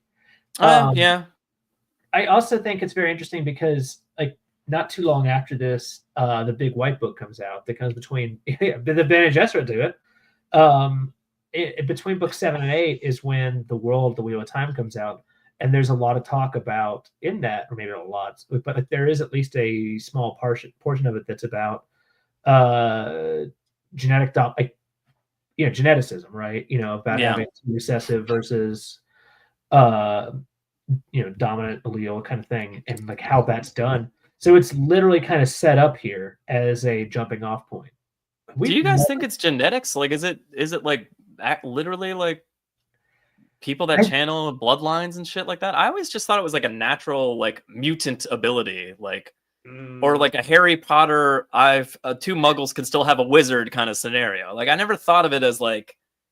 I just thought of it as like a natural thing, and the reason it's dying off is because of the age is growing to the fact that like coming to an end, and like Rand's about to be born, and all this shit. Like I feel like it's like had a natural downswing just because that's the wheel doing it, and had less to do with like genetics per se. These people, like these women, aren't having sex much, and certainly not having children much. These men are being gentle out of it. So I mean, I think that weaning is there. The answer has to be, presumably at least, what the big white. Why do I point to things you can't really see? But yeah, in at least the big white book, it does appear to be genetic is the plan. To a certain degree, though, because if that were the case, then there would eventually be less Domani channelers, for instance, or there would be certain areas. It seems like it's pretty universal. I agree, Dan, but I feel like the Shan-Chan do have less Domani, which is why they look at when they come back and see all the channelers, they're like, oh fuck, look at all these fucking Domani, or Marathon, like they're excited because there's like a ton of people that channel. Do we ever hear about a shortage of Domani? Do we ever hear like Tuan say, boy, we're running out of channelers, we need to get more?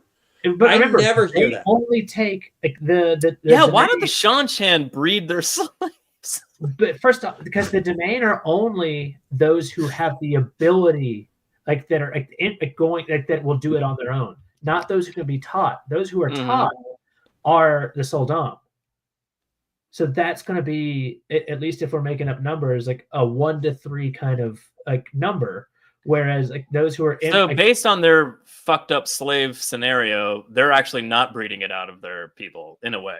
As long as the Soldam are still having sex and having children, correct? I assume so. Yeah, why wouldn't they? Yeah. I don't think. I never hear any shortage of Soldam. But don't forget either. You don't hear. There are 4 times as many Soldam as Domani. So that makes sense with if you take. They always have a shortage. Which I guess is like so. All those numbers make sense if you just take a quick, allele. If you remember the 1 out of 3 kind of thing. But then Brave. I don't know that. Right. But then on the other hand, also don't forget that the domain or Domani, I forget how it's actually pronounced because it's so close to Era Domani. They live. Yeah, I guess it's not Domani, it's domain. Yeah, they live. They haven't been choked by the what the fuck's it called? The 3 oaths. So they'll live for hundreds of years. So even if there are fewer of them, there's going to be so long that they have to live. Yeah, right. Okay. Likely, there's a good chance that Garland can channel if he's taught. He doesn't have the spark necessarily. Yeah. Okay. Interesting. But anyway, all right. So back to the do Soldam live as long as Domani? No, because they've never. Like some may get not close, but like they long lived because some of them actually can start seeing weaves. If you remember, that's one of the things that happens in books 11. Yeah, Blind Fool says it's the difference between those with the spark. Yeah, maybe the spark is genetic and those that can be taught. It's all genetic. It's just that it's 1 out of 4 versus 3 out of 4. If we're going just like a straight kind of thing. So I have three grandparents that can't channel and one that can, and I can be taught. Is Yeah. that kind of what you're saying? I mean, not necessarily. It's I forget the name of the box. Like that has to do with like genetic. It's like No, I mean, Bran and Marin couldn't channel, but Egwin can. It has to be somewhere further down. Yeah. But why were there so many Pickens in the Two Rivers? Because Was it Tavarin or was it Menatherin? just so many. Like it's the old blood runs strong in the. Was it the old blood? Yeah, I mean, that's it's what they old blood. say. If it like they've just never if you've got this 25% kind of thing, and yet it's always in there, and they're not dying off. They're not kind of. Or did Ranmat and Parent being Taviran like pull shit out of the pattern that needed to be there? That's the other question. That's kind of what I'm saying. Like, is it the wheel and the pattern, or is it like? I don't know. I hear your argument for the genetic part of it, Jono, and chat's going crazy with it, but like, What's I don't know. I feel like I always. Big white book being like fucking. It's not like we had a history of a lot of people from the Two Rivers going to the White Tower. I'm sure there were some, but it's not like they're like, oh shit, yeah, there's a lot of people from the White Tower that can channel. It's called a Punnett Square, right? That's the inheritance. But suddenly, there's a lot. It's not sudden though. There's been a history of as opposed Has there to been? others where like a 0 and a 0 breed. Here it's a 1 and a 1. Like keep going, right? Look at Mendel with his fruit flies over here. Yeah, thank you. Yeah, and by the way, I'm gonna start ringing the bell and making you all wet. Hungry. It's just become this like soup of not what is it? Muggles. What are the fuck are the people who are called that? It's squibs. It's like thank you, Mrs. Dovey. Like it's a whole bunch of squibs, which therefore have the ability to throw out more and more potential channelers, and also just more squibs. It's like squibs have been inbreeding and therefore have more ability versus any muggles coming in that'll taint it. Those pieces of shit. So there is a theory that the ground itself around Menetherin was magicified to a certain degree by it. You've heard this, right? And when they talk about the old blood, they're actually talking because it's like almost like Chernobyl. Literally Aemon's field was like radioactive with the 1 power. right. So you don't think this has anything to do with it? We're not having like Chernobyl. What I'm saying, like where I feel like it's more of like the pattern going like this is where this is happening. We need this. I think like in X amount of generations, this is gonna happen. Like not that the pattern is consciously doing things. Like, this is so easily answered. Jesus Christ. Yes, Jono. Yes, Jono. Yes, Jono. Chernobyl. Who was the main actor in that? Jared Harris, right? Jared Harris is of course the son of Jared Harris. The guy with like the weird like kind of skin, that kind of thing. Was in Fringe as well.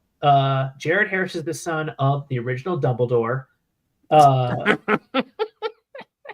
Willie Harris. Yeah. Excuse me. Trying to be Dumbledore. Dumbledore. Nyjah. Yeah, so this makes imminent sense of this is the transmutive power of acting. Indian Barrow Ground. Yeah, works too. Saw Poltergeist. All right, I want to get back to the fucking topic because I'm just yelling and my life is slowly deflating. Tam and Abel are hunting, and they randomly came back, and they're talking to Parent. Parent's like, "Hey, you want to talk outside, away from these Aes Sedai?" Without saying that. I got one more thing that I think is very interesting. Oh shit! Okay, go ahead. When Perrin gets healed, by the way, Fail says that's a beauty mark, which I don't know. Oh, because he has a scar under his eye, by the way. Because I think there's which I don't. Weirder. As an artist, I'm mad I don't know that, or didn't recognize that. Like I never draw Perrin with a scar under his eye or anything. I never think about it. I also never think about. I don't think it's ever mentioned after this. It's just one of those things that like Alana says, like this is too late to be healed fully. Like it's kind of started to close. This is going to be a big scar, and he has a scar under his eye.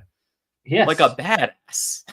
Yeah, because all the cool people in Dungeons and Dragons have scars under their eyes. All the G.I. Joes have scars. It's just a thing. I hope it's at least a cool little like star sign or something like that. Every Call of Duty Avatar guy. Yeah, scars. Yeah. They all got scars. All the chicks, even. Yeah. You got parents? There's usually a little mark taken out of their eyebrow, and then the little mark on their cheek. Oh, you definitely got to have the scar eyebrow. You gotta have the little mark, chunk taken out of your eyebrow. Because the skin is so thin here. Yeah. So when you get hit, it's gonna bleed. It's the skull. The skull's protecting your actual eye, and you cut here and then underneath. That's why I wear those Oakley blades, so that if I get cut above my eye, it doesn't get in my eyeball. I mean, of course, that's smart. They're all wearing bisects the safety glasses when it happens. Make sure the blade doesn't get in your eye. That's bad. So the only thing I was going to bring up though about that is Iturralde, as we find later on. Iturralde, yeah. One of the favorite fucking characters who's not in it nearly enough. Remember, like all of a sudden we start seeing his shit in like books like 10 and 11, 12. He's got like, remember they wear like little like fake. Yeah, they have like the little star or something. Yeah. And that so she's like, oh, beauty mark, and I was like, fuck, I did not remember that first beauty mark reference that was here in book 4. That actually makes me appreciate it way more. I mean, yeah, that does make more sense. Yeah. They're all just trying to be like Parent. There you go. They're just putting little birds under their eye because it looks like Parent's bird. When he goes outside and talks to Tam and Abel, not Tame. That's later. Wrong. Tam and Abel, and they go outside and they're talking, and they're like, well, they're clearly interested in you three because you guys are Taviran. And he's like, well, I haven't seen that shit in me or Matt. And then he's like, fuck, I should learn to lie better because I didn't say anything about Rand. And Tam's like, okay. Yeah. But I love how he goes, I haven't seen that. None of this is Taviran. And then he just goes on to explain how Taviran he is. He's like, I just met this person. He's like, it's on just random. I just know an Ogier. We're friends. It's normal. And then I met some Aiel. That's totally normal too. Like, we're just friends. We're all friends. And then we came back to the Two Rivers. They came with me for reasons of their own accord. The other two Aiel are with Fael. That has no connection to me being Taviran. And they're like, right. He's like, loyal to friend, and he came to help me. Called a friend too, I suppose. Yeah, they're all friends. Came with Fael, not me. It's sort of complicated. It's not Tamirin. I would love to see like other viewpoint that just like watches this guy waltz into town and just be like, oh yeah, my life's totally normal. I've got nothing to see here. And also like, I'm yelling at these Aes Sedai who are crazy. I've got this like, 9-foot buddy. I've got these 3 like, legendary people from across the world. I'm a normal guy. I put my pants completely normal. Yeah. None of this is Taviran. What the fuck's wrong with him? This to me, this is when within the Emmett's Field where the Cawthon name finally gets some respect. So hear me out. Right. Yeah. Hear me out. I think so you look at a lot of the old school names, right? You have Althor, you have Almir, you have Alcine, you have and then you have Ibarra, you have Luhan, you have like these other names, but then you have Cawthon, Conger, Copland, Conger. I think that Cawthon is part of the Coplans and Conger, like that group. It's got his dad's a horse trader, which can't be that a horse respected. trader. I mean, no one. They say that. I mean, that's how they acted in the show. So I think it's true. Oh yeah. So I think Cawthon was closer to Copland. Like, I think Tom Cawthon O'Hara was rolling a over Copland. in his grave right now. With you referencing the show as irrelevant. Yeah, dead Tom O'Hara is rolling over his grave. It'd be really funny if we buried the lead. By the way, Tom. Abel. Oh yeah, Tom's dead. Yeah. Abel does say like, "Don't." I did. I did cry into my wife's bosom for 2 chapters. Then I buried him under an apple blossom tree though, so I think it's fine. And I sang to it. I like how parents like, well, how hard would it be to get the girls out of the White Cloak camp? And Abel's just like, hard. I got shot. It was bad. it's gonna be hard. Oh, Tom. Sorry. And they're like, well, if you had a hard time, yeah, it's probably pretty hard then. I mean, yeah, it's gotta be impossible. Abel can steal a ring off your hand while you're shaking it. He's good at that shit. He's shady as fuck. All right, so this little piece of this chapter ends with them saying like, we'll see about the girls, then the Trollocs, and then parents like, I'm gonna do what needs to be done. I have to say, like, I love parents weirdly prioritize. Like I like the way his brain works because he prioritizes weirdly, and I'm like, that's how my brain works. I appreciate this. I think But this like, is- just like, well, hold on, Jono. Like, real quick, before he like does that, like, even in the ways, he's like, well, first Fael in the family, then the Two Rivers, then the Wolves, then maybe Slayer if I have Yeah. time. And then and then later on, he's like, all right, Abel and Tam first, then this Lord Luke or whatever, then the White Cloaks, like kind of thing. Like he just keeps doing that, and then Abel does the same thing with him. And it's Yeah. just And then like, I guess I'll go first to we my need to get the farm. girls, then we'll figure out the Trollocs. And I'm just like, I kind of like love this weird mentality that they have, I guess, of like, let's just fucking deal with what we can deal with first, and then we'll figure everything else out. After. Joe, are you a list guy? Do you write lists? Yeah, yeah. Okay. All right. So, yeah, you appreciate this. Yeah, 100%. Tom? Yeah. Are you? Am I a list guy? Yeah. No, I set my pants on fire and just run. Yeah. I'm a fucking disaster. I just let life happen. I adapt. Yeah. I'm was too anal retentive for that. Oh, guess what? You had me at anal. You had me at retent. That's not right. You had me at trying to get in your asshole. There we go. One He last said thing. two anal. Yeah. TWO. Actually, TOUP. All right. Dan, I'm glad you don't have a show to go to. Me too. I'd be late. Last thing, I love. There's this dumb reference to Slayer here that just some fool has gone crazy over it after a parent says something about the sheep and all that shit. Like some fool's gone crazy over it. Maybe more than one. We found all sorts of dead animals. Just list them. I don't know what it is. Like it's not funny at all because it's fucked up. It's a man murdering everything he can. But the fact that someone thinks that this is like just going nuts over killing the dark one's eyes and is just like, well, just gonna kill everything, is such a strange thing to read into. It's very entertaining to me. Yeah. We as Americans, we have a history of just killing animals for sport. Yeah. This isn't new by any None of stretch. this is new. Yeah. This is why there's no buffalo roaming on the plains now, because we would literally go and just shoot 100 of them just because you could, because they were all there. Bag them and you take all we need is the skin and the fur. Yeah, we didn't just leave everything else rotting. Yeah, give me that fur. Anyway, what else we got? Here? Sorry. Yeah. Dane Bonehold? Oh fuck yeah. Absolutely. So Bonehold, if you want me to tackle this real quickly. Bonehold has just returned back from patrol, whereupon he's got a few dead White Cloaks. Each time he goes out on patrol, he keeps meeting a planned attack from Trollocs. Yeah. Very confusing. Yeah, how confusing. He knows what it is. No idea. He's pretty sure. Yeah, there you go. And also Ordeath, every time Ordeath goes out on patrol, also loses a couple White Cloaks. Of course, they're a slightly different standard. So, he and Ordeath, same way. Bonehold. Tishar. Oh, please. Oh, Tishar. Okay. Head at the hands of the Shanshan. How many takes? How can it be head and hands? That's a head at the hands of the Shanshan. No, okay. How many takes do you think it took Brendan Fraser to do that mustard scene? That he wasn't just like going too laughing hard hysterically into his eyes, going too soft onto his tits. Like wanted just. I don't know. It doesn't look like it's an interesting color too. It's not like exactly mustard. It is mustard in the movie, but I mean, like it's not mustard clearly. Show it again. Right? Show it again. It's like liquid buttery cheese. It's like it's like mayonnaise mixed with mustard. That explains why he's got his tongue down. Like tongue is up. Like he's not really wanting to savor. No, he doesn't want. No, he's blocking his tongue for sure.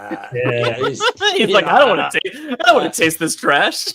What you don't know is he's got like one of those dental dams right behind it too. Yeah. Well, I mean, we know that. It's in the extra. Dane Boneholio. Oh, I Anyway, Dane Bonehold is convinced. So he's holding the Terran Ferry, and he means to keep it that way. He's like, he calls the Two Rivers people, this area, light forsaken, and I'm like, this is probably like the purest place on earth. It's like the Shire. It's like, what the fuck are you talking about? Like, I don't even understand it. Like, how, even if these lunatics came in, they'd have to be like, all right, well, these people are pretty fucking wholesome. I mean, they're just farming and sheep. Like, there's nothing bad happening here. Yeah, that's bad. They don't appreciate. They don't understand. They could have been really racist to him. Yeah, it's just mind blowing. Yeah, this is upsetting. You guys suck. Yeah, us are bunch of MAGA things all around. You know, it's like driving through Iowa. We haven't shot a MAGA on this for a while. So I mean, I do like that he admits to himself that he's like, I mean, Bonehold is holding Terran Ferry. I mean, yeah, they're stopping news of their presence leaving. News. So like, they're not holding the ferry, but they're stopping anyone from leaving, so the news of them being there doesn't get out. You know, it's the kind of thing. It's a fascinatingly easily. So yeah, that's holding it. You know, like, that's what a military force does. They stop. Yeah, they're stopping news from leaving the two rivers. Yeah. So is Ordith, Fane, etc. Is this like the anti-Tamarin? How the hell is he getting near Queens? How is he in the upper ranks of them? Interesting. I mean, that's always been his ability, though. Since I don't think that's appreciated how fucking original, like the original Ordith, right? From what was his goddamn name in Shadar Logoth? Fuck, I don't remember. It doesn't matter, and I'm sure the chat's gonna be like, "Well, here you go, you dumb dick." And I'm like, "Thank you." The guy from Shadow Logoth that Pat Fane bonded with. Yeah, Mordeth. That was Mordeth. Yeah. Thank you. Yeah, that was Mordeth's ability, and he was so capable at it. Like he was, like, as you was all he read. Tamarin? I mean, why not? Like, that's a weird thing. It's like, what is Tamarin? Because that was a long time ago, so maybe. Yeah. He caused an entire city to turn fucking pure evil.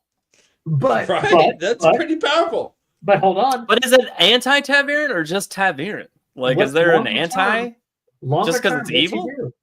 Longer term, it works as the perfect antithesis to what Luz Theron does, like with the taint, right? Longer term, he is a perfect kind of like thing for Rand to learn about, two different types of evil. And longer term, he is a perfect thing for Brandon Sanderson to ruin one of the best characters in the show. So So I mean, think about it. Like, that's a lot of like very high fucking thing. Like do you think Brandon Sanderson ruined that, Jono, or do you think he just didn't have like the right answers from Robert Jordan and just like went, I don't know. I mean, technically, it is Robert Jordan's plan, like, fault for dying and not leaving perfect notes for how to deal with one of the most. How dare you? Yeah. Come on. Selfish. I did text Maria today, and I said, "Hope you're doing okay with the snow. Why did you let Brandon kill him?" Yeah, and she was like, "What are you referencing? You just understand." But good time with the snow. All right. Anyway, Bonehold. All he wants is Paradise Vera. He has the Luhans. He has a buyer reports a skirmish, and those White Cloaks loyal to Bonehold are dead. By the way, Bonehold has has every justification for what he is doing. He is the most person in the right in this story right now. To me, he sees a guy who he grew up fundamentalist. He sees wolves as being the dark one, and this dude has yellow eyes and is rolling with wolves.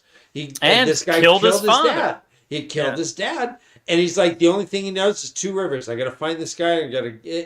I think Bonehold was fucking. I'm Team Bonehold. I think he had a. I would have been Dane if in this story. I would have been like, ugh. The only thing I know about him is the town he lives in. I'm going to it. About 4 or 5 times a week. Okay. I'm also Team Bonehold. so I'm right there with you. So let's join this. Yeah, Also- I'll hold your bone. Oh, please come on in. I mean, anytime. It's a little fragile. It's more like the size of your ear bones, which are some of the smallest you have. I'll hold your cartilage. Yeah. Well, earlier Jono said he measured the depth of the snow with his penis.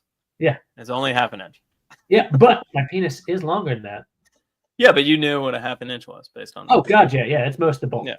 Well, Yeah. bulk's in quotations. Most of the, That's one of the fun things about snow is measuring it with your dick. You got it. Just kind of dipping it in How else- to the How powder. else do you know? See if it hits the pubes. See if it hits the pubes. Which changes entirely if you're rock hard and you have a lipstick dick like Perrin does. Ordiev has I mean, it's just fully Okay. contemptuous of these assholes. He's basically like, scourge and flay them and they will come, and he's like, what the fuck? And he's like, if you want Perrin and Random Matt, kill all of them. And he's like, I'm furious that you made me cover up the killings on the Perrin Ibarra farm, like kind of thing. Like, he's like, there was fucking children there. And like, there were. I don't know, to your point, that kind of puts me on Team Bonehold. Because like, I'm just like, he's still at this point like logical at least, and just going like, why does that put you on children? Team Bonehold? Really? Wait, legitimate. Like, let's go back here. Question. A second. Joe just said, "I'm kind of on Team Bonehold because he helped cover up." Well, I mean, I understand. No, so not the covering up part, but like the fact that like he was against it in the first place and thinks Ordiev is like wildly out of like, like what he's there is to like root out what he thinks is an actual dark friend based on his upbringing and the things that he's experienced. Yeah. And then therefore, like, he's like, yeah, we're gonna go to the Two Rivers, we're gonna fuck some shit up, and we're gonna figure out and like root out some dark friends. Yeah. And then this guy's going fucking crazy and murdering full farms of children. And he's like, what the fuck are you doing? And yet like, I'm not here for this. Which is like interesting because I would never have put that past Bonehold in the past. But for some reason, I kind of buy it. All right, fair enough. All right, fuck it. So, and then of course at the end of this segment, the opposite of that, Noman Garden. I'm against child murder, which is so is Bonehold right now. So Fane has a fade just tied up on a bed. Fane's did you guys watch What We Do in the Shadows? Yeah. One of the best TV shows of the last ever. But like Fane walks past like some guy gave him too much of a smile, and his response was like, yeah. All I could think of was just a whole bunch of that coming from him. And to Puppet Tom's point, he's got a fucking chained up fade in his goddamn tent. How does that happen? Yeah. Beach, we know what we're doing. Yeah. My penis isn't in yards. That's the metric system. This is where we find out that Fane killed all of Perrin's family. Mm-hmm. Yeah. He's well, like, I'm sorry. Well, to the point that he has a fade, he's like, now that I have you thought over my proposal, and he's like, fuck you, and he's like, I could kill you. I think that's pretty clear. I can make you die a horrible, horrible death that lasts forever. And the fade's like, fine. Very well. Release me. I accept. The fade had been read parts of book 2 with the whole other guy being nailed up against a fucking tree. Yeah. So it said, as he talked, the mirror draw began to sweat. So you imagine this thing nailed to a thing, has no eyeballs. So it's all just egg, right? Just egg. Egg. And then you start to see sweat come from the egg. Gross, right? So I believe Yuck. axillary hyperhidrosis. Have you seen a sweaty egg? It's disgusting. No eyes, just rolling down like. Ugh. Drinking. Everything I really. Yep. It's real draw sweat. I'll be honest. Like, I mean, if you remember the Big White Book, again, the World of the Wheel of Time, like they've got like this picture of like a mirror draw. It's just a face of that eye. Yeah. it's both comical and also like, I guess it's not bad. I don't know if I've No. ever seen a real good Myrddraal like depiction. I've seen some decent ones. One of my favorite thing that How the show dare has you, Jono? done. I One of my know. favorite thing that the show has done is the Myrddraals. I love that leech face. I Hold on. love Hold on. the rows of teeth. I love that scream. I like Hold the on. Myrddraal depiction a lot in the show. I completely agree, Dan. I love the mirror draws. In the, Oh, I in thought the Joe was show. about to pull out a drawing. Oh no. Oh, I mean, I could pull one up. yeah. I thought you were about to pull out one of your drawings. Just I get that. Yeah, I just that's said, what I "How thought dare too. you?" Because I am. So how honest. dare I've you drawn walked a off face. and just went and got a beer. Yeah. What else would I be doing? So But I don't Jesus, know if I've ever Jono. seen one that like really like hits 100%. Like this is the creep, because some of them have like with the armor all the way through, like because the scale armor is like supposed to be like such a weirdly important Yeah, specific thing. snake-like. The black sword that's like deadly. Like I don't know if I've ever seen like the entire fucking thing come to life. Hey, I don't- remember that time Loyal got stabbed by the dagger in the show? No, I do. neither does All right, anyone who I was watched just season saying. 2. Yeah. Okay. Yeah, and we didn't hear anything about it ever again. That might I do. I remember that. Yeah. That very might distinctly. be why original Tom died. It might be why I love it so much. It's like I love the mishandling of the dagger. It's my favorite part of the show. Well, you're Dagger Shonday. Yeah. it, There you go, Jono. There you go. I mean, I like it. I just don't. Get the fuck out of here. No, I'm kidding. I like it. No, Question mark. no. I don't. I mean, know it's if- before. It's the eyes. I don't necessarily like. I don't know if I want them to be that pronounced. Was the thing you and I talked about this a long time ago? Like, Well, they have a brow to Yeah. speak of. Yeah. I get that, but like, I don't know. I think you're right. Brows are important. Big brow. Mm-hmm. Hey. You look like you run. Does it look like I'm doing it? Just All I'm doing was just all right. Let's finish this shit out. Yeah, please. I'd have sex with my wife. It was Skeletor. Yeah, I want to have sex with you. Film me. Oh, deal. Yeah, We've it's got 12 dark. this is where we should cut it, Jono. Just call off 32. Yeah. Yeah. We talked a lot. All right. Right? Or All right. I mean, I'll ride your guys' train. You guys This are my is the album part where bud. I was like, when I was reading this chapter today, I was like, why is this? There's so much here. Why is this chapter on here? Who did this? Who did this to me, Jono? We're way over time. We're cutting it. We're calling it. We're calling it. All right, we'll Joey. do the next chat. We'll do chapter 32 next time.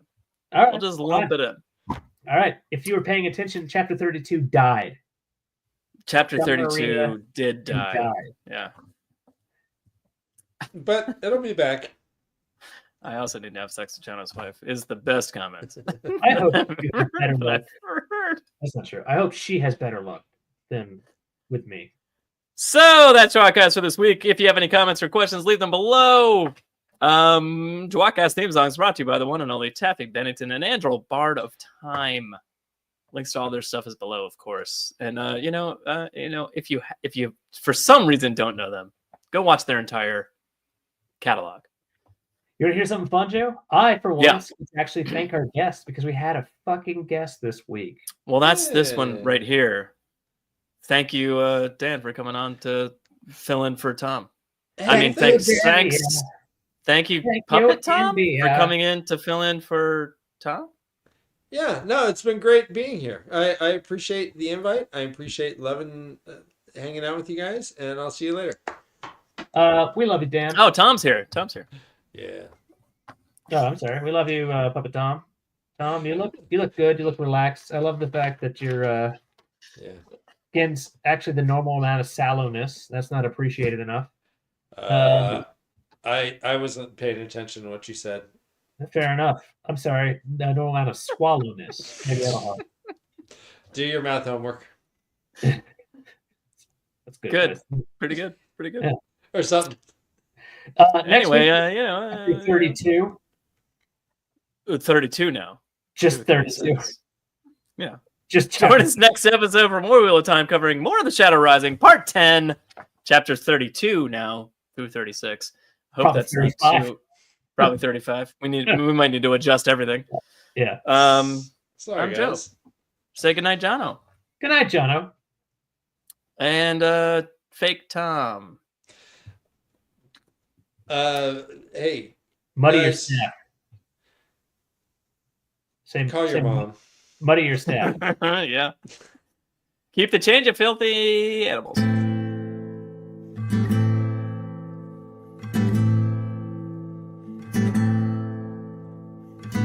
Among the first to start, the tWoTcast was so smart to lovingly bash our favorite books. But that was long ago, and now they've grown the show, and now they got us in their hooks. Don't throw coins to these bastards, they need bars of gold at least. Someone please keep them afloat. Now let's listen as they once again ramble through a book. Let's get the fucking quote.